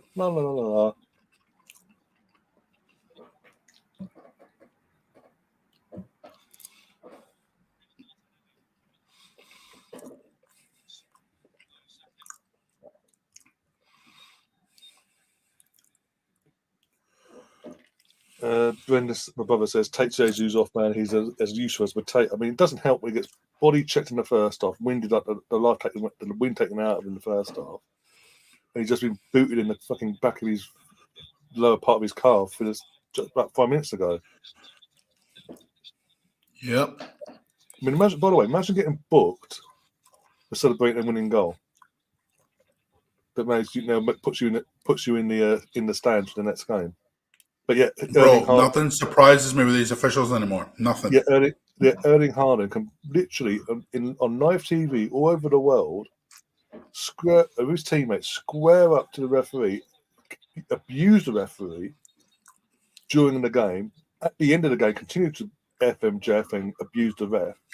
Go on his own personal social media accounts, calling out the ref, and get away with it. Make sense of all this. Oh, fuck off! I swear to God, if that's true. I'll fucking tap out if that's true. Just in last comment. What? Apparently, red card Martinelli. According to my brother, he might be winding me up. Probably is. He probably is. I don't. My phone's dead, so I'm not laughing. I'm joking. I've got to say. I'm gonna fucking come down and beat you.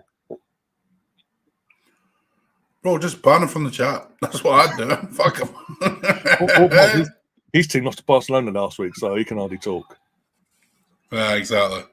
What is it? Atletico. Yeah. He sports Atletico, isn't it? Yeah. Yeah. And what was his favourite player ever? It's now at Barcelona. Hates him, and he scored a winning goal in what was a crap game. Oh dear. Finally, a foul been called in favour of Arsenal. Well, it only took him 54 minutes. I mean, we're just playing rugby now. Okay, cool. We're just playing rugby with Cadinha. Cool. I know France had the World Cup a couple of months ago, but that's like the piss.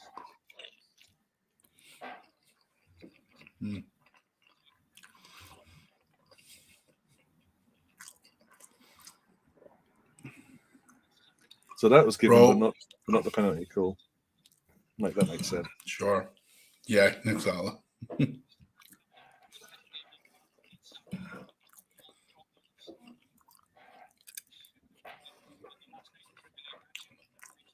A world-known team, not bloody Villa. Everyone knows that. Everyone knows Villa because they've won a European Cup, Brendan, historically, anyway. Barcelona aren't what they used to be. Let's not go to that one. They're not even a threat in the Champions League, so let's not even go there.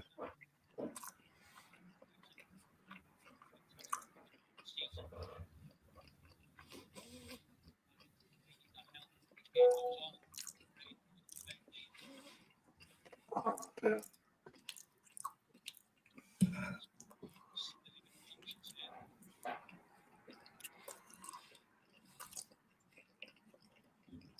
Oh my God, what was that? For fuck's sake!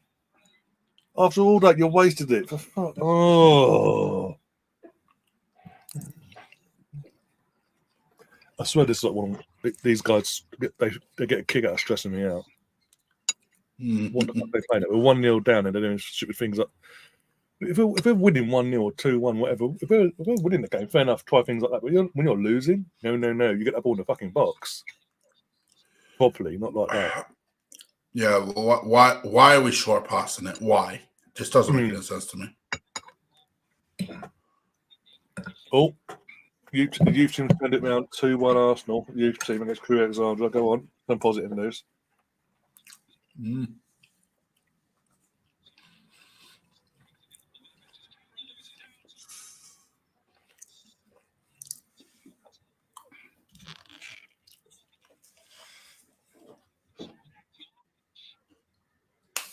Also, we're playing. Also, people need to remember we're playing against the best home team in the league this season, or joint with Liverpool. And I know we've got the best away record this season, but still, put it in perspective. Villa haven't lost at Villa Park in all competitions since we beat them 4-2 last spring. Mm-hmm. That's what we've got against us today. That's what we're going up against.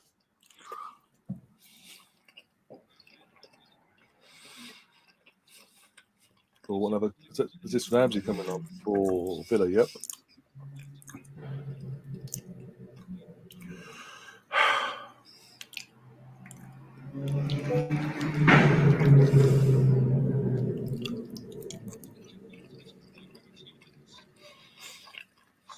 Tielemans is going on.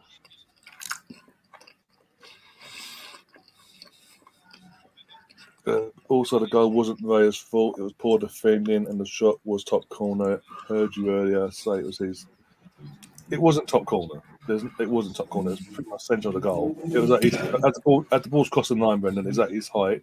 But yes, it is also Zinchenko and the defenders. But he's positioning. Well, what we're saying is instead of putting himself in the best position possible, he's ball watching across the line, not focused on his surroundings whatsoever. Yeah. That's where he's at fault.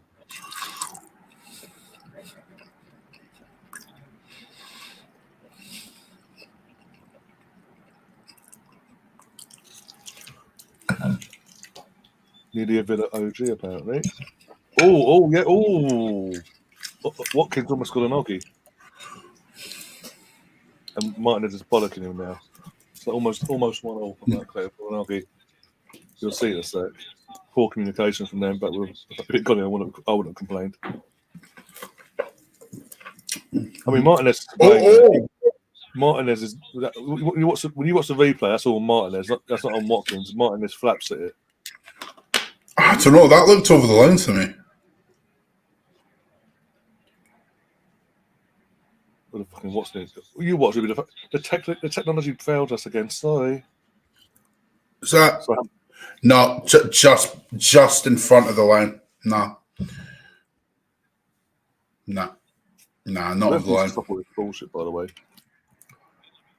We can't finish our. Well, it doesn't help when we're getting kicked in the fucking car and getting away with it. No, that doesn't help for us. Come on. But the thing is, then, apart from like Trossard, again, I wouldn't Eddie away from home, no. But Trossard, apart from Trossard, Reece, is he going to come and make a difference? I don't know. So really, apart from Trossard, in an attacking sense, we ain't got many options off the bench. No. Who do you take off though? Like if you're going to bring Trossard on, who do you take off? Oh, for fuck's sake! How many more chances do you want, guys? Come on. We're doing everything good. We're doing everything right now, but not putting a fucking ball in there.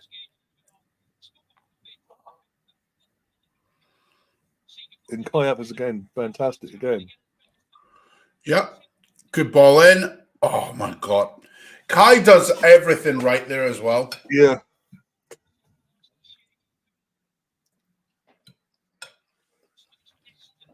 I swear, oh God, hates Villa Park. He does this against. Did this last season. Missed a golden opportunity in that game.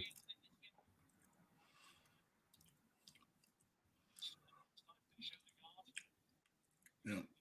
Even Kai was like holding his face in his hands. Like he knows he did everything right there. Yeah.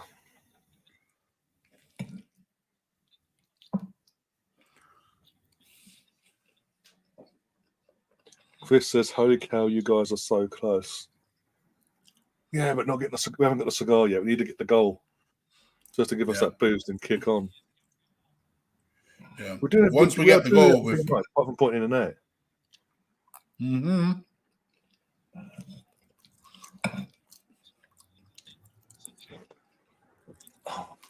Oh. Brendan says Reece Nelson should come on, play on the left, and Martinelli up top, or Kai up top. I wouldn't do anything right now because we're doing quite well. We're just not putting the ball in it. Oops, another 5 minutes and reassess it, basically.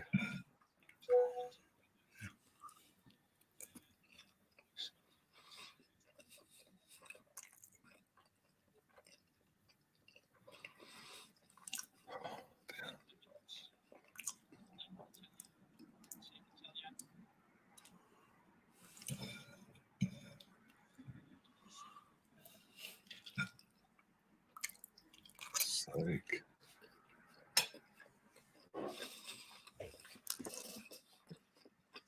I'm not paying attention to that comment, Brendan, until I see it myself. Especially when you just put probably offside. So I'm paying no attention until I see it myself. Especially when Catherine says Ryan's making a save. So don't wind us up. So again, I don't know if Catherine's watching it live or she's behind herself. Oh my! Even then he made a big deal out of that. Brendan, if it's 1-1, send me a photo on WhatsApp and I'll check. Take a photo on your phone of the score on TV downstairs and show me. Oh, okay. I've seen it now. I'm just seeing it now. Saka's through. Ball's in the net, but it will be checked for offside. Well, of course it will, because you need to check every goal now, Ryan. Those are the rules. We have to check. We have to check every goal. Yeah. Oh, you can brief me on that. Yeah. We have to check every goal. Yeah. Right, let's have a look at the book. The ball's played. Oh, this will be tight between him and number 3. I say. There's no way that's off. By the way, sorry, but there's not. No, number. It could be. I'll say it would be the closest play will be number 3. Mm-hmm. No, didn't count it. It's played on. They didn't even look at it. Basically, just went, cool, whatever. They have to check every goal now. This is embarrassing. Well, the thing is, the flag's gone up. The ball's in the net, but because the ball's in the net, they should be checking it anyway, just to make sure. They haven't even checked it. Just gone, okay, no, flag's up. Piss off. They haven't even checked it with the VAR. Bro, this is why I hate the fucking game now. They're changing their own rules in the game. Bro, I swear to God, I am this close from giving up on football altogether because it's this type of shit that makes me want to. You know what I mean? Like, and anyone that'll, and again, I know what I'm gonna get in the comments. I already know. Oh, but you're giving up on your team. No, I'm not. I'm not giving up on my team. I'm giving up on the game in general because and then look. Go on. Because again, can anyone really blame me for feeling that way when we're seeing this type of shit every fucking week, bruv? And it's not just Arsenal; it's every other team in the league. Yeah, every team. It's basically every game. We're talking like, honestly. Anyone that defends these referees, you're a disgrace. You are. Spino says, to be honest, I enjoy basketball more than football, to be honest. I think this whole VAR situation is the cause of that with him as well. And the referees being that crap. Ryan, I'm not even being funny, right? But I enjoy watching the Knicks more than watching anything football related right now. Look at it. And you know what? The Knicks aren't great. They're not. They're not great. They haven't won an NBA title in well over a decade. But I enjoyed that more than this.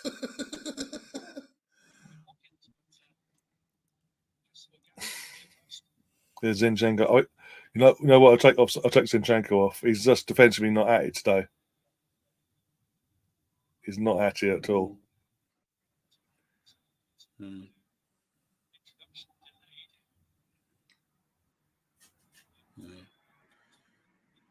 I know. It's like, Emery's going heavy with all his subs, by the way. He's made 2 subs already. He's about to make 2 more. That's 4 out of 5 subs he would have made before we've even made a sub ourselves. Do you know why? Do you know why he's doing that? Because they've not registered a single shot. Well, they have, but they've not really attacked us like the way they did in the first half. Yeah. Like they've not really done that. So I'm not surprised he's doing that. He's trying to change it up. But you know what's funny? He did that. He did that a lot at Arsenal, by the way. He did. Mm. The amount of second half substitutions that man made while he was at Arsenal. But this is what I'm talking about, the revisionism around Unai Emery. Like, I don't get it. Like, I really don't.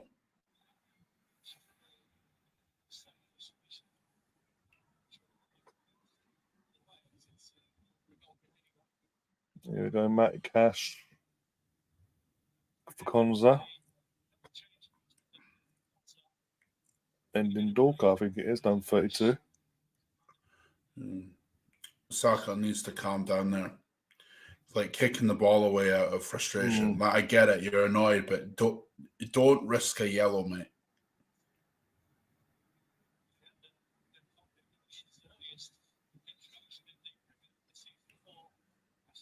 I can't not see the Chelsea badge with that new Villa badge, by the way. I can't. Every time I look at it, I see it. Yeah. The line is in the exact same position as well. Like, no. I can't not see it. Like, honest to God, man.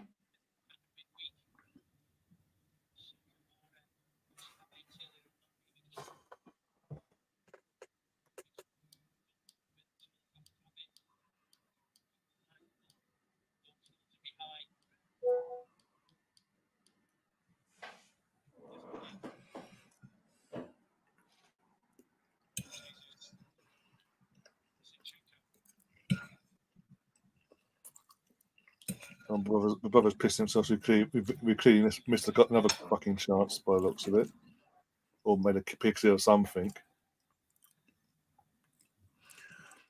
I wouldn't even pay attention to him, if I'm honest.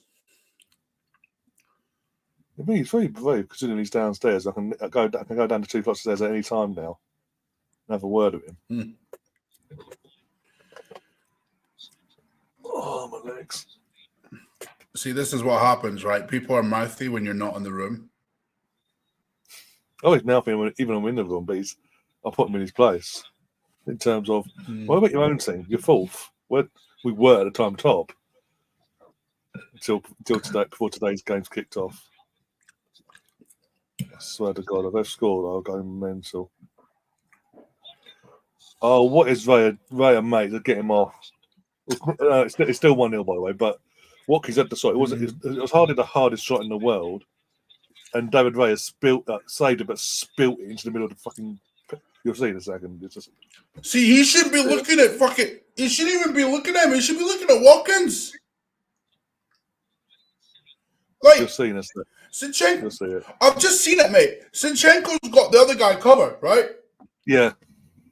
And and Ollie Watkins is in his field of view. He's not even looking at Watkins. No. Like, bro, look at the player in front of you. Like, and again, it's what we were talking about earlier, right? Where his eyes are dragged to the ball. Oh. Yeah. Apparently Martinelli off, Leo's on. Got a free kick here. To be fair, Martinelli's not really been at it.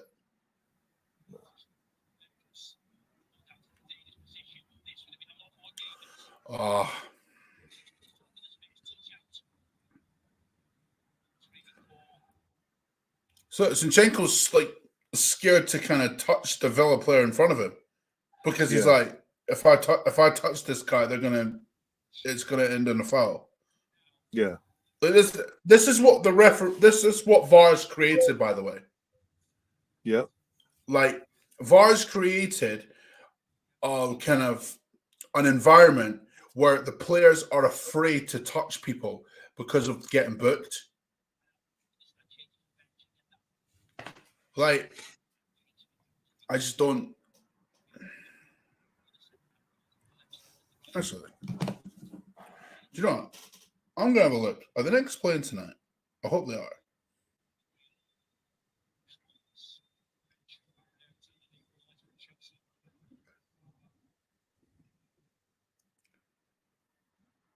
Oh, what a surprise! They lost to the Celtics. Oh, Oh 4-1 man. to the youth team. Not Ethan now with a hat trick. There you go. Mm. And that's a fucking second half turnaround.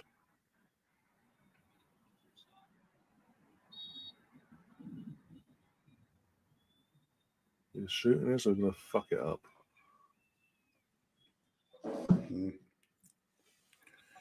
Oh, no, he took the fucking hit toss on it, took the sting out of the shot. Sake.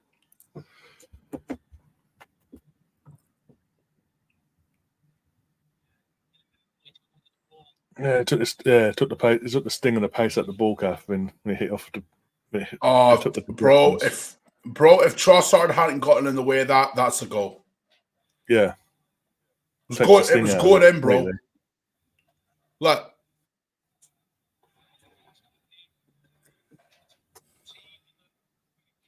All right, maybe I'm reaching, but like, I mean, it might have tested the keeper.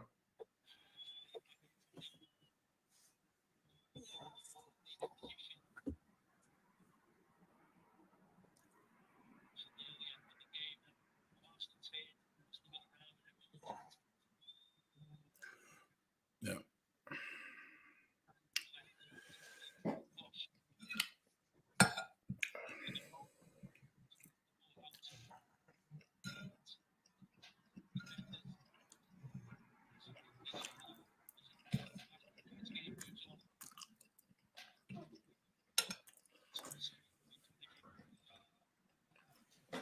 On.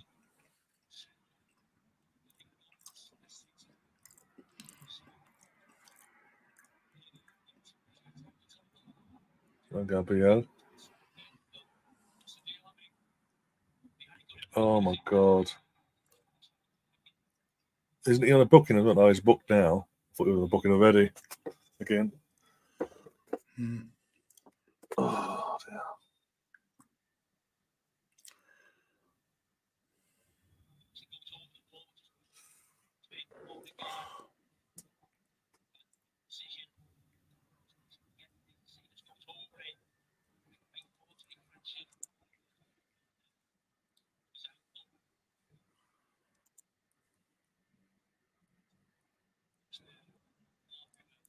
Yeah. Odegaard's not been at it. No. He's not.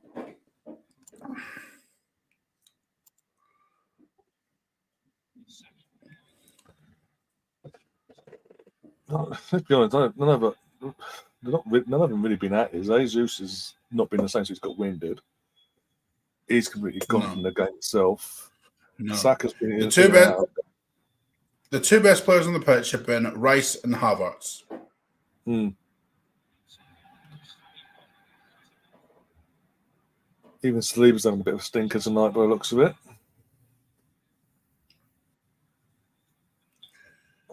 Yeah. Luckily, I Yeah. don't get emotionally like as attached to results as I used to. Oi, ref, he's pulled his arm. Come on, nah. Hit and miss with what he's fucking calling tonight, by the way. You've got fucking cheerleader Cedric on the fucking sidelines. Going, come on, lads, come on.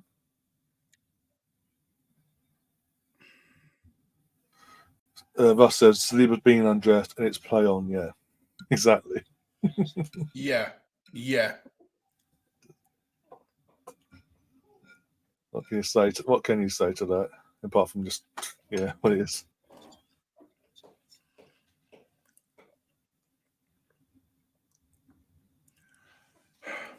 I don't know anymore, man.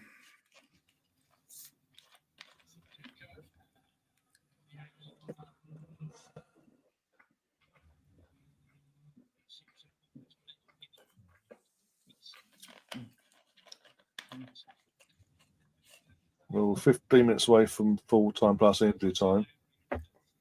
Still 1-0. We've had plenty of chance to get back into this. We've not taken one. I mean, we did take one. The flag went up and they didn't even check it. Basically, Yeah. And by the way, there was nothing wrong with that goal. there's no lines. And that's put it this way: nothing came up. No imagery came up. No lines on the screen to show the viewers and anything like that to prove it. Just no. No. Blah, blah, blah. And when No. did that And I last got, happen? oh my God. Trossard. Brentford. That's all I'm saying. And what happened? We're sorry, human error FC here. Oh, fuck off with that, bruv. Are you something ahead of me or something? What? Are you ahead of me or something? No. Why? No, because the way you're reacting, like. No. Trossard just like lost the ball in our own half, and I'm like, fucking hell. Yeah, Gabriel getting way out of trouble there. Just seen it now, Catherine. Yeah, I'm not convinced by this goalkeeper. I'm not. No, for fuck's sake. No, he is literally just. I've said this for myself. Right here, right now, he gives me Almunia vibes. Yeah, I see that. And that's not because he's Spanish, put it that way. Honestly, even his diving's sketchy, man. Like, especially for that shot there, like he doesn't even dive. Like he just basically just flaps at it when he goes to ground. I'm just like, I try not to overanalyze goalkeepers because goalkeepers can make mistakes. But oh, fuck off! This ref's giving cards up for fun now. Oh, this ref is seeing it's Tuesday. Double hat trick for Ethan Nari at the Youth Cup in the Youth Cup third round against Crew. Bloody hell! Bro, he's a talent. He's a talent. I'm telling you, bro. I mean, it's his first booking of the season for Declan as well. That's something. Yeah. Oh, who's this? By the way, Ethan Nwaneri, yeah, kid on Football Manager. Wonder kid on Football Manager, by the way. Oh, look at Dinya's going off for. I didn't even see who's coming on name wise. The fact that Rice has gone this long without getting a yellow is mad. Alex Moreno's come on for Luca Dinya for the Villa. But yeah, BX says, no, not the A word. As he's referring to my Ammonia comment. Sorry, I lived through that. I literally lived through that. We all did. We lived, bro. He was. Oh my God, he was so bad. Look how long he was on number one for. How long Wenger consisted of him. Bro, he was a bag of nerves, bro. Like legit. Like he was one of the worst goalkeepers I've ever seen. Like, I mean, all right, maybe that's going. It was so obvious to everyone. The thing is, it was so obvious to everyone, not just Arsenal fans, but everyone in a pair of eyes. But Wenger has persisted with him no matter what. He was that stubborn, mate, that he wouldn't go and get someone else. We could have got. Mate, there's two goalkeepers, right, that give me PTSD. Yeah. The first one's Almunia. Right? Yeah. The second one is Flapianski. Yeah. Like I don't care that he did well in a penalty shootout against Wigan. I don't care. He turned up. Basically, turned up for his last year of his contract. He turned up in the FA Cup, and bro, every time a shot was fired at him, he'd be flapping at it, and I'm like, bro, you're not it, bro. You're not it. West Ham is his level. When I saw him play the other night, when I saw him starting the other night, I was like, yep, come on. You're ex-Arsenal. Do your job. Did he? No, he flapped again. Yeah. But still, West Ham still won, but you know what I mean? But yeah. Bro, the reason we called him Flapianski, and do you know what's even more embarrassing? See with like the penalty shootout with Wigan, yeah? See when they saved the penalty that sent us through to the final? Yeah. I called him a fucking hero, bro.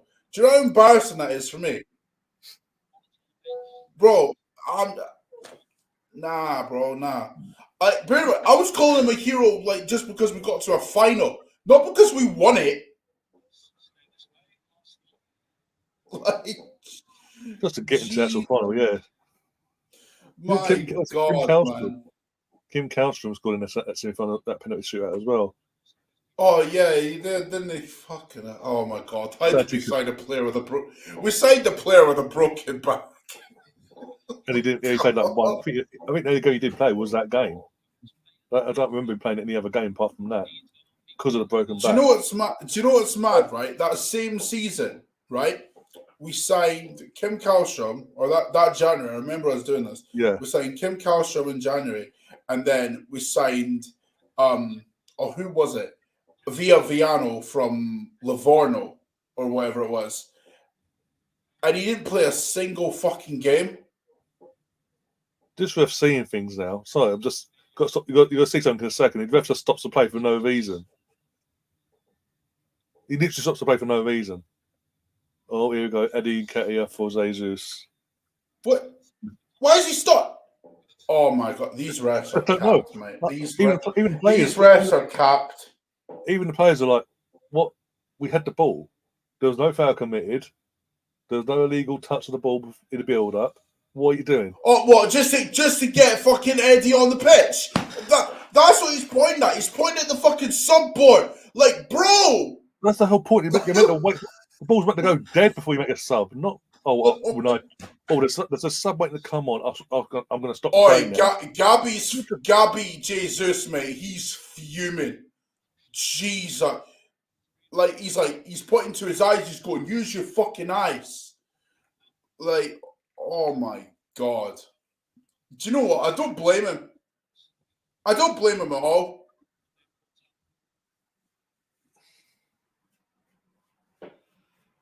Catherine, it's called. There's a team in yellow on the pitch with a cannon on its chest. He needs to do everything he can to stop them winning or getting anything from this game. Bro, the refs are capped. Let's be real. Refs are capped.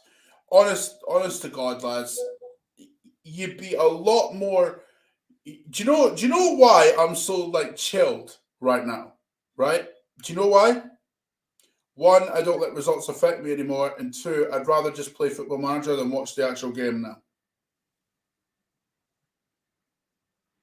I know that sounds shitty, but you know, when you see this type of shit, how do you expect me to feel?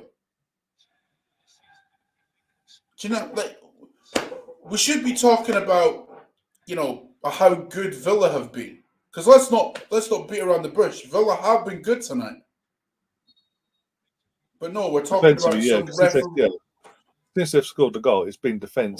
And that's what they've done their job. In that sense, Exactly. And we should, because see if this ends 1-0. What we should be talking about is how good Villa were defensively. Instead, we're talking about refereeing decisions. Sounds about right. What is this ref doing now? What is he doing? They had the ball. Why did he ask them to? He went over to him, the Villa player, went, "Give me the ball." Gave him the ball. He gives it back to him. This fucking guy's on crack or something.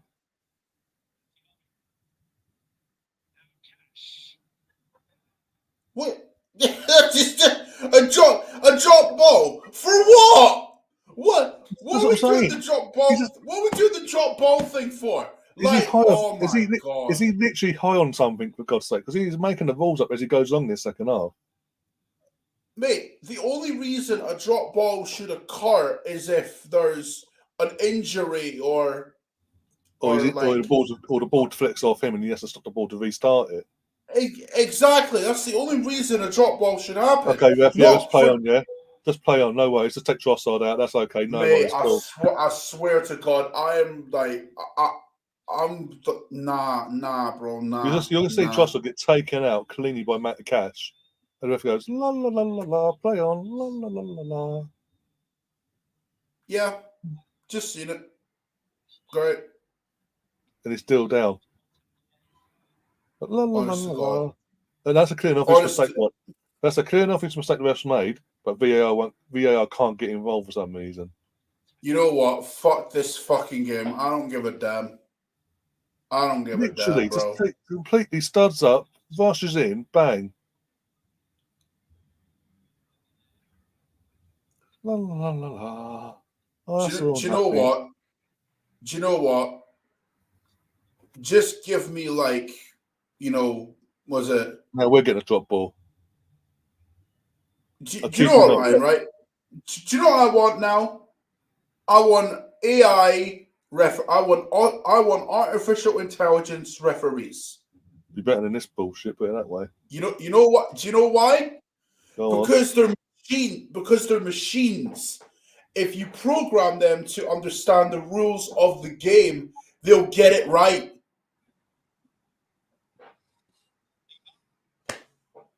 It's not that we're not good enough. It's just that literally final third was we did score. Technically, we did score, but it was flagged for off. The flag went up. He didn't check it to make sure it was offside. It's just like, okay, the flag went up. Make no mistake about it. We've been toothless in front of goal tonight. Make no mistake about it. We're not. We're not saying that we've been amazing tonight, right? Because the fact is we've been toothless. But at the same time,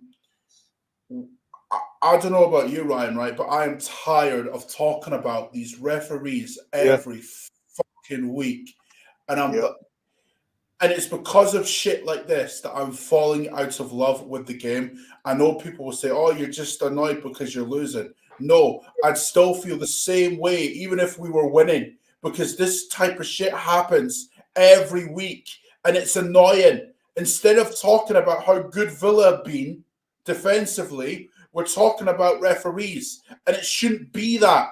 Eddie's down. It shouldn't be that. Like, we should be talking about how good Aston Villa have been defensively. But once again, these fucking idiots who call themselves officials. I mean, Eddie off the ball. I'll just add to this. Eddie off the ball. Eddie has been elbowed in the face. No foul.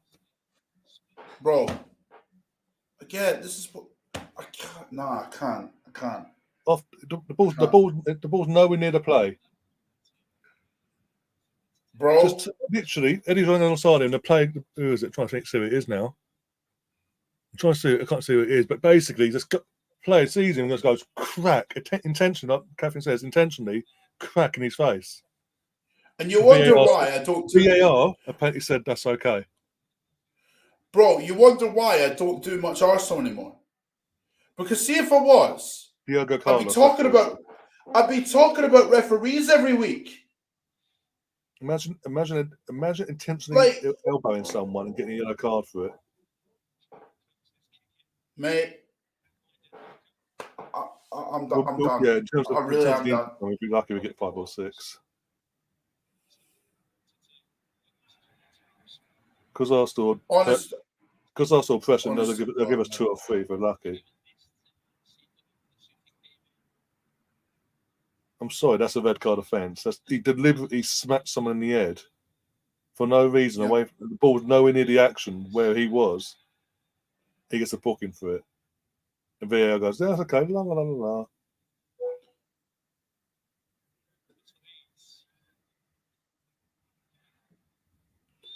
Honestly, I don't want to hear a single person say to me, you're just being salty because you're losing. No. Like, I've given credit to Aston Villa for being good defensively. If I was salty, I wouldn't have done that. Right? Yeah. What I'm pissed off about is time and time again, these referees take the spotlight. It's embarrassing. Please be for us. Please be for us. Please be for us. Please be for us. For fuck's sake.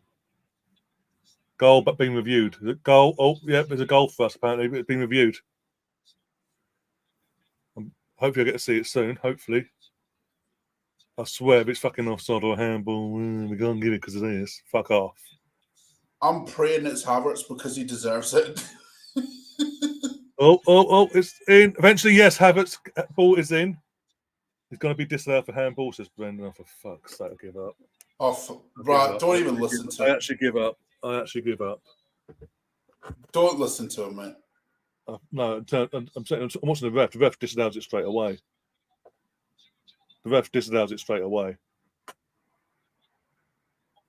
Go to VAR, mate. Come on. They're going to VAR, but he disallowed it straight away because Martinez was on his ass. It hits here above his sleeve. If anything, it's a penalty to us. If anything, you don't want to disallow. You can't disallow. Nah. You can't. If that's disallowed, I'm done. But it's like that. They're like that far away. It's that far away from me. But both players are like that on top of each other. Neither player can move their arms away from that. He doesn't even touch the ball with his hands. Physically, proximity, they can't do nothing to stop that ball hitting them.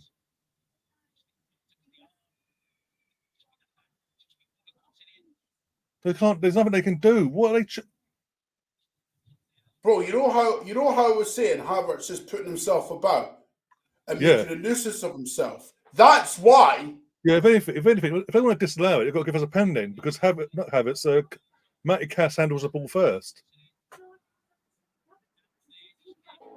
Nah, if that's disallowed, I'm done. If that is disallowed, I'm done. Like, and you know what? I don't think a single person would blame me for that. How is that a handball? It hits off his chest first. And it hits. If that, the ball comes in, hits off his chest, Matty Cass's hand, and then deflects right before he gets put in. So do you know what's mad? Do you know what's mad, bro? Yeah, obvious. He was. Bro, do you know what's mad? He was so quick to disallow that. So quick. He blew the whistle to disallow it almost immediately. Didn't even go to fucking VAR. Sorry, Martinez is at fault for that because he's the one that goes to ground initially anyway. On-field decision stands, no goal. I'm done. Fuck this game. I called it against Newcastle, match fixing. I called it. I said against Newcastle, referees are fixing the games. They're deciding the results of games now. No. Absolute joke. And that's why he's 3-4 minutes. I'm done. I'm absolutely done. You know what? The ball comes in. For anyone that doesn't watch the game yet, the ball comes in, hits the chest of Kai Havertz. It then bounces towards Matty Cash, who's like maybe half a yard away. Hits off Matty Cash's hand. Then it reflects back and hits the arm and all that and goes in. So if anything, if you're not going to give the goal, you've got to give a pen. You've got to give a pen then. I want to know how they come to the conclusion of we can't give the goal there. Tell us why. Explain to us. I don't care about this fucking sport anymore. Honest to God, joke. I don't care. Joke. And now they're wasting more time in his injury time with fucking Martinez getting fucking vapor up in his literal vapor up in his eye. After he's just squirted himself with water and going, come on, yeah. Do you know what, right? I'll say this. I don't know how you do this every week, Ryan. I don't. Because you know what? Because honestly, if I'm in your position, I'd have sacked it off weeks ago. And the reason being is I don't know if you want. And the reason being is because of shit like that. We see it every fucking week. As I said before, when we played Newcastle, when the full-time whistle went, I said how it is. It's match fixing. That game was that was fixed by the referee because the end of the day, the referee and the VAR officials decided the outcome of that game, and they've just done it again. They've just done it again. But there's no match fixing, guys, in England. There's only in Italy, apparently. Bro, there is corruption in every portion of the fucking game. All right? Every portion of it. And I'm sick to death of it. Right? I am sick of this sport. I am sick of the general state of the game. I am sick of VAR. I am sick of talking about these officials every fucking week. Right? I don't care anymore. I don't. I don't care. Anyone that wants to say, oh, you can't give up on your team and this and that, I don't give a shit, mate. I don't give a shit. Fact of the matter is, this sport is dead. This sport is fucking dead. And anyone that disagrees with that, I swear down, watch the decisions that are being made every fucking week. Every week. It's not just Arsenal. It's every other team. Look at Spurs Liverpool. Luis Diaz goal disallowed, even though there was no offside whatsoever. Man City, Tottenham. Jack Grealish, the referee blows the whistle. Jack Grealish is through on goal, and nothing is made of it. Nothing. No. Yet Arteta gets a fine for criticizing the referees and saying what fans say on a weekly basis. Yet Ange Postecoglou comes out and says, oh, you can't criticize the referees. They're good lads. Humans make mistakes. Fuck that. Fuck that. I am sick and tired of people making excuses for these incompetent fools who are nowhere near good at their job. I could do a better job. You could do a better job. So why the fuck do we defend it every fucking week? Why? Why? This isn't about Arsenal losing today. I don't care. I don't know how Ryan does this every week. I'd have sacked off months ago.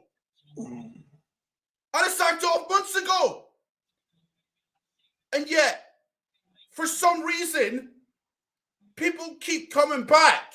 Why? Why? I don't get it. Honest to God, I'm done.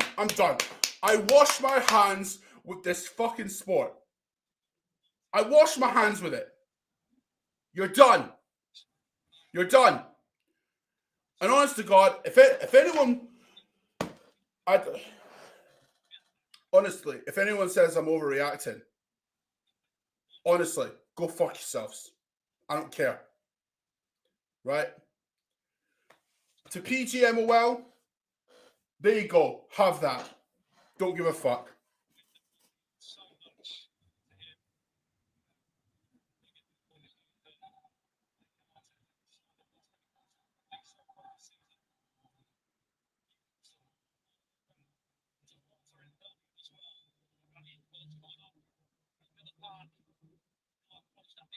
We're not, Brendan. Don't even start that. We're not. It's a week. I said this. There's no coincidence. It's John Moss gets brought back, and the officiating's shit. It's shit as it was, but it's even worse.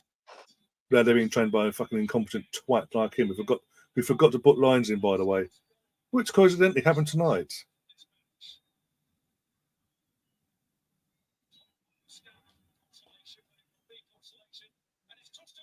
Oh, Eddie, you dickhead. Got ahead of 50 pence. Of course the flag was up. Of course it was up. Why would it not be up? Can't have Arsenal scoring just in case. I'm done.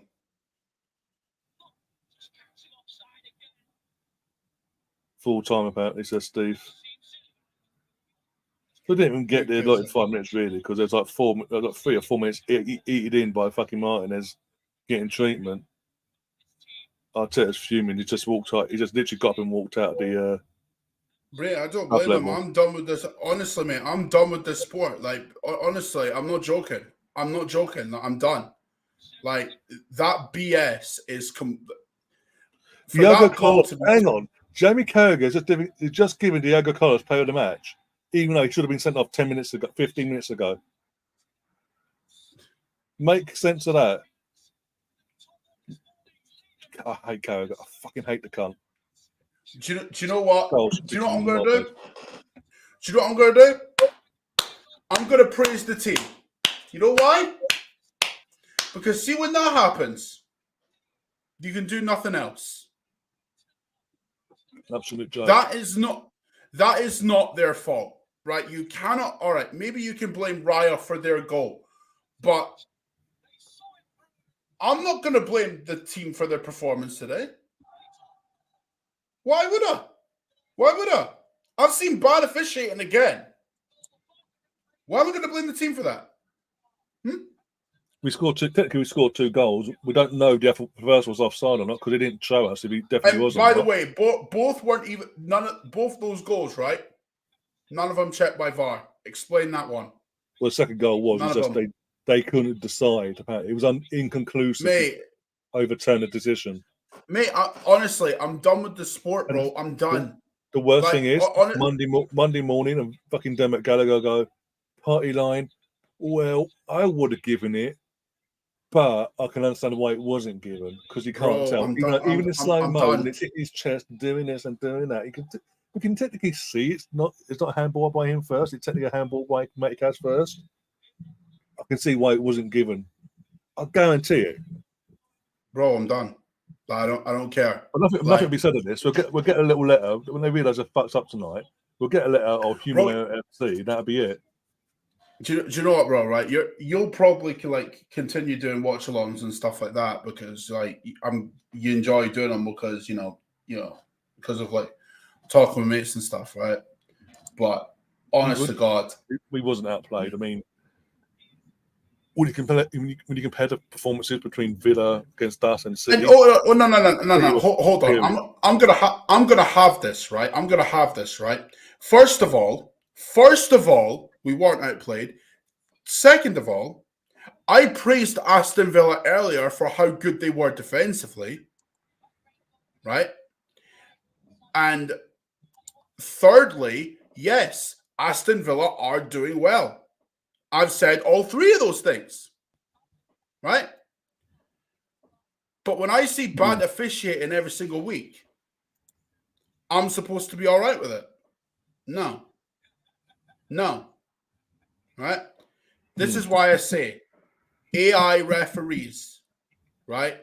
Artificial intelligence is the way forward. Do you know why?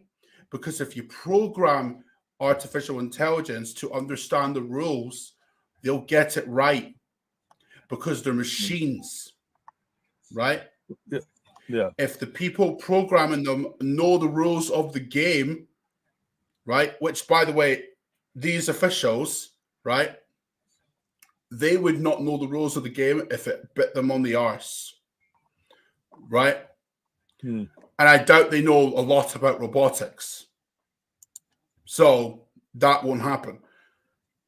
But if you have people that know the rules of the game and are sick of this BS, AI referees will work. It will. It will. Because VAR is not an AI referee, by the way. It's not. It's a tool. It's a camera. Yeah. All right? Anyone that says AI referees won't work, you're deluded. Because it will. But I'm sick of this sport. And the reason I am is because of shit like this. It happens every week. Every week we're talking about referees. Every week, Ryan, we're talking about referees. Every single week we're talking about questionable decisions. Yeah. And I'm tired of it. I'm tired of it, bro. I don't care. Yeah. Like, I'm going to make it clear in the chat again to my brother. We're not being biased. We're saying in general, every game in terms of in the fucking league, not even involving us, we're seeing it game in, game out now. It's not like it's a one game where you have that one controversial game and all that weekend. It's literally nearly every game a weekend. And Aston Villa, they outplayed Man City. That was a definition of outplaying Man City. Yeah, it did. Against us, they got the goal and then they sat back and they soaked up the pressure. And even then we scored 2 goals. One wasn't really checked because it wasn't shown it was being checked. It was just the flags up, so we're going back to the old days of it must be offside. The lines weren't put in nothing, so we don't know if they've actually checked it or not. And then the second goal, what should have been the equaliser or whatever at the end there. The first offence of handball is by a Villa player They've done it in slow-mo. Even I can see it in slow-mo, but what they're showing us. And they've decided no on-field decision stands, no goal. And I guarantee you there'll be a thing of, we miscommunicated, we thought it was a goal. We fucked up, sorry. But that doesn't help us now, because we're now 1 point behind Liverpool, who've got Man United next, so that's 3 points to them. We've got Brighton. I know it's at home, but still, we should win that. But then we've got Liverpool fucking couple of weeks' time. And now, that's all that, we've got Villa on our fucking tails now. And now Luton are playing fucking Man City tomorrow. Fantastic. And on top of that, honestly, But if anyone's looking at that, if anyone's looking at let's come back to Liverpool game, right? My sister River's comment said VAR can't change the decision that's on field. They can't for sure say the decision on the field was not a handball. But that's my point. I'm seeing what. But why the fuck is VAR there then? Why is it there? But I'm seeing what they're seeing, and I'm sitting here, and I can tell the ball comes in, hits his chest, off his chest, towards Matty Cash. Matty Cash makes the first handball offence. First off, then they're like half an inch away from each other. It ricochets a bit and hits arms and this, that, and the other, and it goes in. But the first handball offence is from a Villa player. So if they want to give the goal, they have to give the penalty. They did neither. And that's the frustrating bit in that part. But in general, it is just absolute BS. And I've said it. I said it from the get-go. The second it came out that John Moss is getting brought back by fucking Howard Webb and training up these officials, I said it was a disaster waiting to happen. And if not half, in every game, every weekend, we're talking about every game because the referees are deciding the game. The referee and officials decided the Newcastle game. They decided the outcome of this game in the end. They decided the outcome of, what was it, Sheffield United versus, I think it was Wolves a few weeks ago, last-minute penalty. That wasn't even a penalty. They gave it to Sheffield United, and it was so obvious it wasn't a penalty. It was a carbon copy of the penalty. They said it wasn't a penalty in the end against Newcastle, against Wolves, ironically. So, again, it's not just that we're saying, oh, against us, woe is us. It's in general. Yeah. And there's so many incidents you can go over and over and over and over. Bro, it's ridiculous. It was this afternoon, the lunchtime kickoff against Palace, the first half. Palace had a genuine penalty they should have been given. But instead of looking at the penalty to make sure it was a penalty, they went, oh, no. Let's go all the way to Liverpool. Let's go all the way back to the other end of the fucking pitch where they won the ball and see if that's a foul. And we'll determine if that's a foul first before we actually check the actual penalty itself. And that wasn't the outcome because the penalty was being given, basically. So you went to check, first and foremost, you meant to check the penalty. The penalty's a penalty, then yeah. Then you double check everything else if you need to do that. But in this instance, for Havertz's goal, the ball's coming. It's so fucking clear. It hits the middle, right here of his chest. It's so fucking clear from every angle they showed. For me, I don't know if you agree or not, but it hit there. Then it bounced from there to Matty Cash's hand. From Matty Cash's hand to Kai Havertz's arm. Back and then onto his hand. And back and onto his other hand. Then fell, boot, in the goal. So the first handball offence was committed by a Villa player. I can see that. I don't know if Colin agreed with me on that, how I've seen it. Other people might see it like that as well. If that's the case, how can two people, the VAR official and his assistant, not see that when they're checking it? How? Bro, especially when they spent like 3 minutes on it as well. They spent 3 or 4 minutes checking it. Bro, I've seen that not given time and time again. Right? But you get my point. In terms of it. No. When I say I've seen that not given, right? I've seen, right, the ball bounce off the chest and hit the arm, right? Because it did hit Havertz's arm, but after it came off his chest. I've seen that not given time and time again. Yet all of a sudden, a goal is disallowed for that exact same thing, right? And honestly, Ryan, I'm done. All right, I'm done with this fucking sport. It's not the sport I fell in love with initially. It's not. This is something completely fucking different. I don't know what, like, you know the joke of they're going to turn it into a non-contact sport eventually. That's not a joke, mate. That's not a joke. That's where we're going. Honestly, if you watch the game every week and you can't see that, I don't know what you're watching. I don't know what you're watching, bro. This sport is dreadful. It is. Mm. You know, people say that the Premier League's the most entertaining league in the world. This ain't entertaining. This is insulting. This is insulting to me as a fan, or a former fan, I should say, because I don't care. I don't care. I really don't care. Right? I've been putting up with bad refereeing decisions for far too long. And again, nah. Anyone that wants to say I'm not giving credit to fucking Villa enough, like, honestly, the lot of you can fuck off. I don't care. Also, with Brendan, the point is, though, I understand, but when you're saying that they can't be conclusive, if there's an image, they look at different angles, and is inconclusive. They can't tell, like it was with with the Newcastle, the Gabriel foul. They couldn't tell after the foul was committed, even though they did it because they said it wasn't a foul. If Joe Linton, where they couldn't find an angle. If it's like that, then fair enough. You can't find an angle where the ball left the body of Joe Linton last to where Anthony Jordan was. That you can sort of, okay, as annoying as it is, you couldn't find an angle, whatever. But the angles they showed us over and over again on that screen that I've just watched, how can they say there's no conclusive evidence to say that the first handball wasn't an Arsenal player? B, if you're going to disallow the goal for a handball, which you could possibly do because it does ricochet, you've then got to give a penalty to Arsenal. How did they come to that conclusion? That is the point here.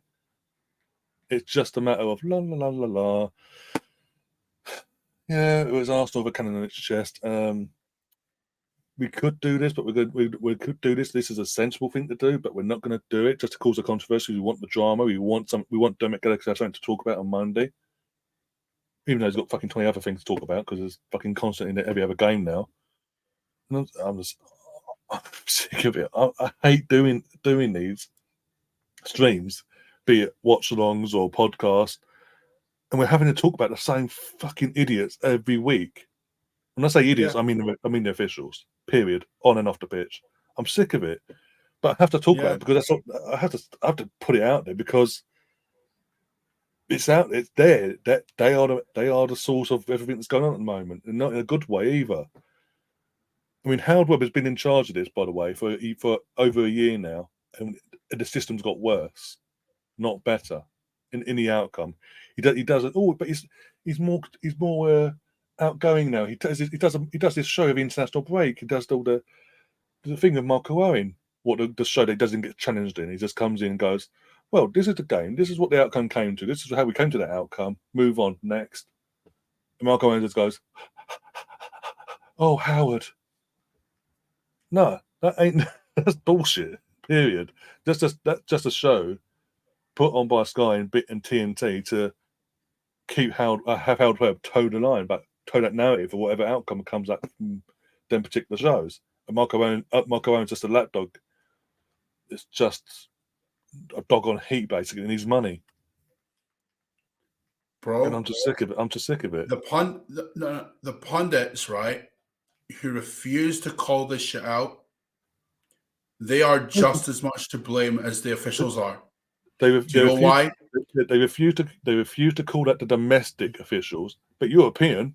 Oh, it's a disgrace, Jamie Carragher, isn't it? Oh, Gary Neville, it's a disgrace, isn't it? Yeah. When it comes to in Europe. You know how we were talking about consistency. What we want is consistency across the board. We're not getting that because pundits are not calling out the domestic referees. When I see what I've seen tonight, where basically for both of our goals, which look, I've I've seen both of them. To be honest, there was nothing wrong with those goals. If I'm being brutally honest. Right? I'm not taking anything away from Aston Villa. Right? They were good. I'm not going to say they weren't. They were. But the fact that both of our goals were not checked by VAR, they didn't even go to the screen. In fact, they didn't even pull it up via a replay, never mind going to the screen. Then, what do you want me to think? What do you want me to think? I'm sick and tired of talking about referees every week. I don't want to do it anymore. You know? In fact, I'll tell you what. I'll tell you something else. The only reason I came on here today, right, was because I knew I was going to America next week, and I wanted to chill with Ryan before I left. It's the only reason. Because if honest to God, if I have to sit, if watching this game was the sole reason that I came on here today, bro, I wouldn't have even come on. Seriously. If Ryan had asked me before I WhatsApped him, goes, do you want to come on for the Villa game? I'd have been like, nah, don't really want to. Can you blame me for thinking that, Ryan? No, not when we see what we're seeing officiating wise, no. Exactly. This is what I mean. Like, this sport is dead. Football is dead, bro. The sooner you realize that, the better. Because then you'll be where I am, where you expect fuck ups. You expect bad decisions every week. You expect the same people to make the same mistakes every single time. You know what the definition of insanity is?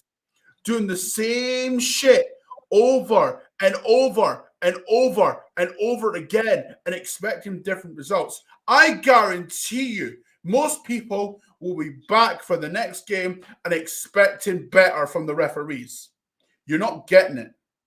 You're not getting it. If you want to continue to watch this sport, by all means, have at it. Have at it.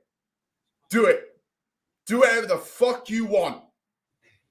But I'm telling you now, by the end of the season, you will be in exactly the same position that I am. And come the end of the season, when you are in that position, I will sit here and tell you, I told you so. But you didn't listen to me, did you? You didn't listen. And then what's going to happen is, oh, we should have listened to Colin. We should have listened to him. Too late for that. Too late for that. Yeah. I'm drinking in all of your pettiness right now. Pettiness. And yet, I'm deemed the bad guy because I don't like this sport anymore. Bro, guarantee you, everyone will be where I am right now by the end of the season. If they're not, cool, do whatever you want. As far as I'm concerned, if you're not, you're just a glutton for punishment. Yeah. It is what it is. It is what it is. I feel sorry for no one right now. No one. Seriously, if you expect better, you're on some mad drink. I'll tell you that right now. Hell, you're either on cider, you're on beer, you're on whatever you're on, but you ain't living on planet Earth. I'll tell you that. I'll tell you that. And I'm pretty sure that Ryan is damn near close to the position that I'm in right now. Oh, appreciate your word. Yeah, I'm like. All I can do is laugh, right? Because I see this every week. I see it every week, Ryan, and it's not even funny anymore. I mean, it is funny. It is funny, but I'm just like, I don't care. You can call this a State of the Union, whatever. Fine, it is a State of the Union. It is a State of the Union. Actually, do you know what? I'm going to do something special for you guys right now. See, I wouldn't even call it a State of the Union. More like an address, more like a state address of how this sport has gone to shit. And I know I've been going on a while. And probably someone in the chat's telling me to shut the fuck up. But mark my words, you will be, like I said before, in the same position that I'm in right now. In the same position. And I will sit here and I will laugh because all of you bring this on yourself. When you expect better from these officials, when you expect better from this sport, I feel sorry for you. I feel sorry for each and every one of you. And I don't care what anyone says. This sport has gone to shit. The sooner you realize it, the better. Is what it is. Don't care. And with that, we are going to tap out because otherwise I'm going to mad that myself. We'll be for another hour. Oh my god! I don't think I've ever exploded that much. Like my god, it's official. It's not even. We're not even blowing our heads off about the team. It's the officiating. That's again cost us it's done us out of 3 points or even a point in one case, whether way you want to look at it. But I don't know. On to PSV, I suppose, and then Brighton at the weekend on Sunday. Woohoo! Yay! Yeah. But again, enjoy the other streams that you do. If we don't win the league, it won't be because of us. It'll be because of the officiating. Let's be honest. I mean, they've proved it today. Yeah. Kiss Liverpool's ass. Did what they could to help them, but then fucked us up the ass tonight in every possible way. Yeah. But yeah, it is what it is. I'll say this, Ryan. Right. Enjoy the next couple of streams that you do. Don't ask me to be a part of them because I won't. No. I just won't. That way. Right. I'm switching off from this game, bro. I'm done. I'm done. No. Seriously, lads. Do yourselves a favor, right? Just switch off for the next few days because, stay away from social media, please, because that's directed towards the officials. Just stay away from social media, please, because that's effectively where we all live. So, yeah. Oh dear, but yeah, guys, I'm tapping out. I will not be doing match today tonight because I'll go on a mad rant about fucking the officiating today. I'm going to watch it myself and then probably do match today tomorrow. If anything, I don't know. Depends on my mindset. But I will be back tomorrow for the 12 o'clock for the girls for the women's team. Arsenal versus Chelsea at the Emirates.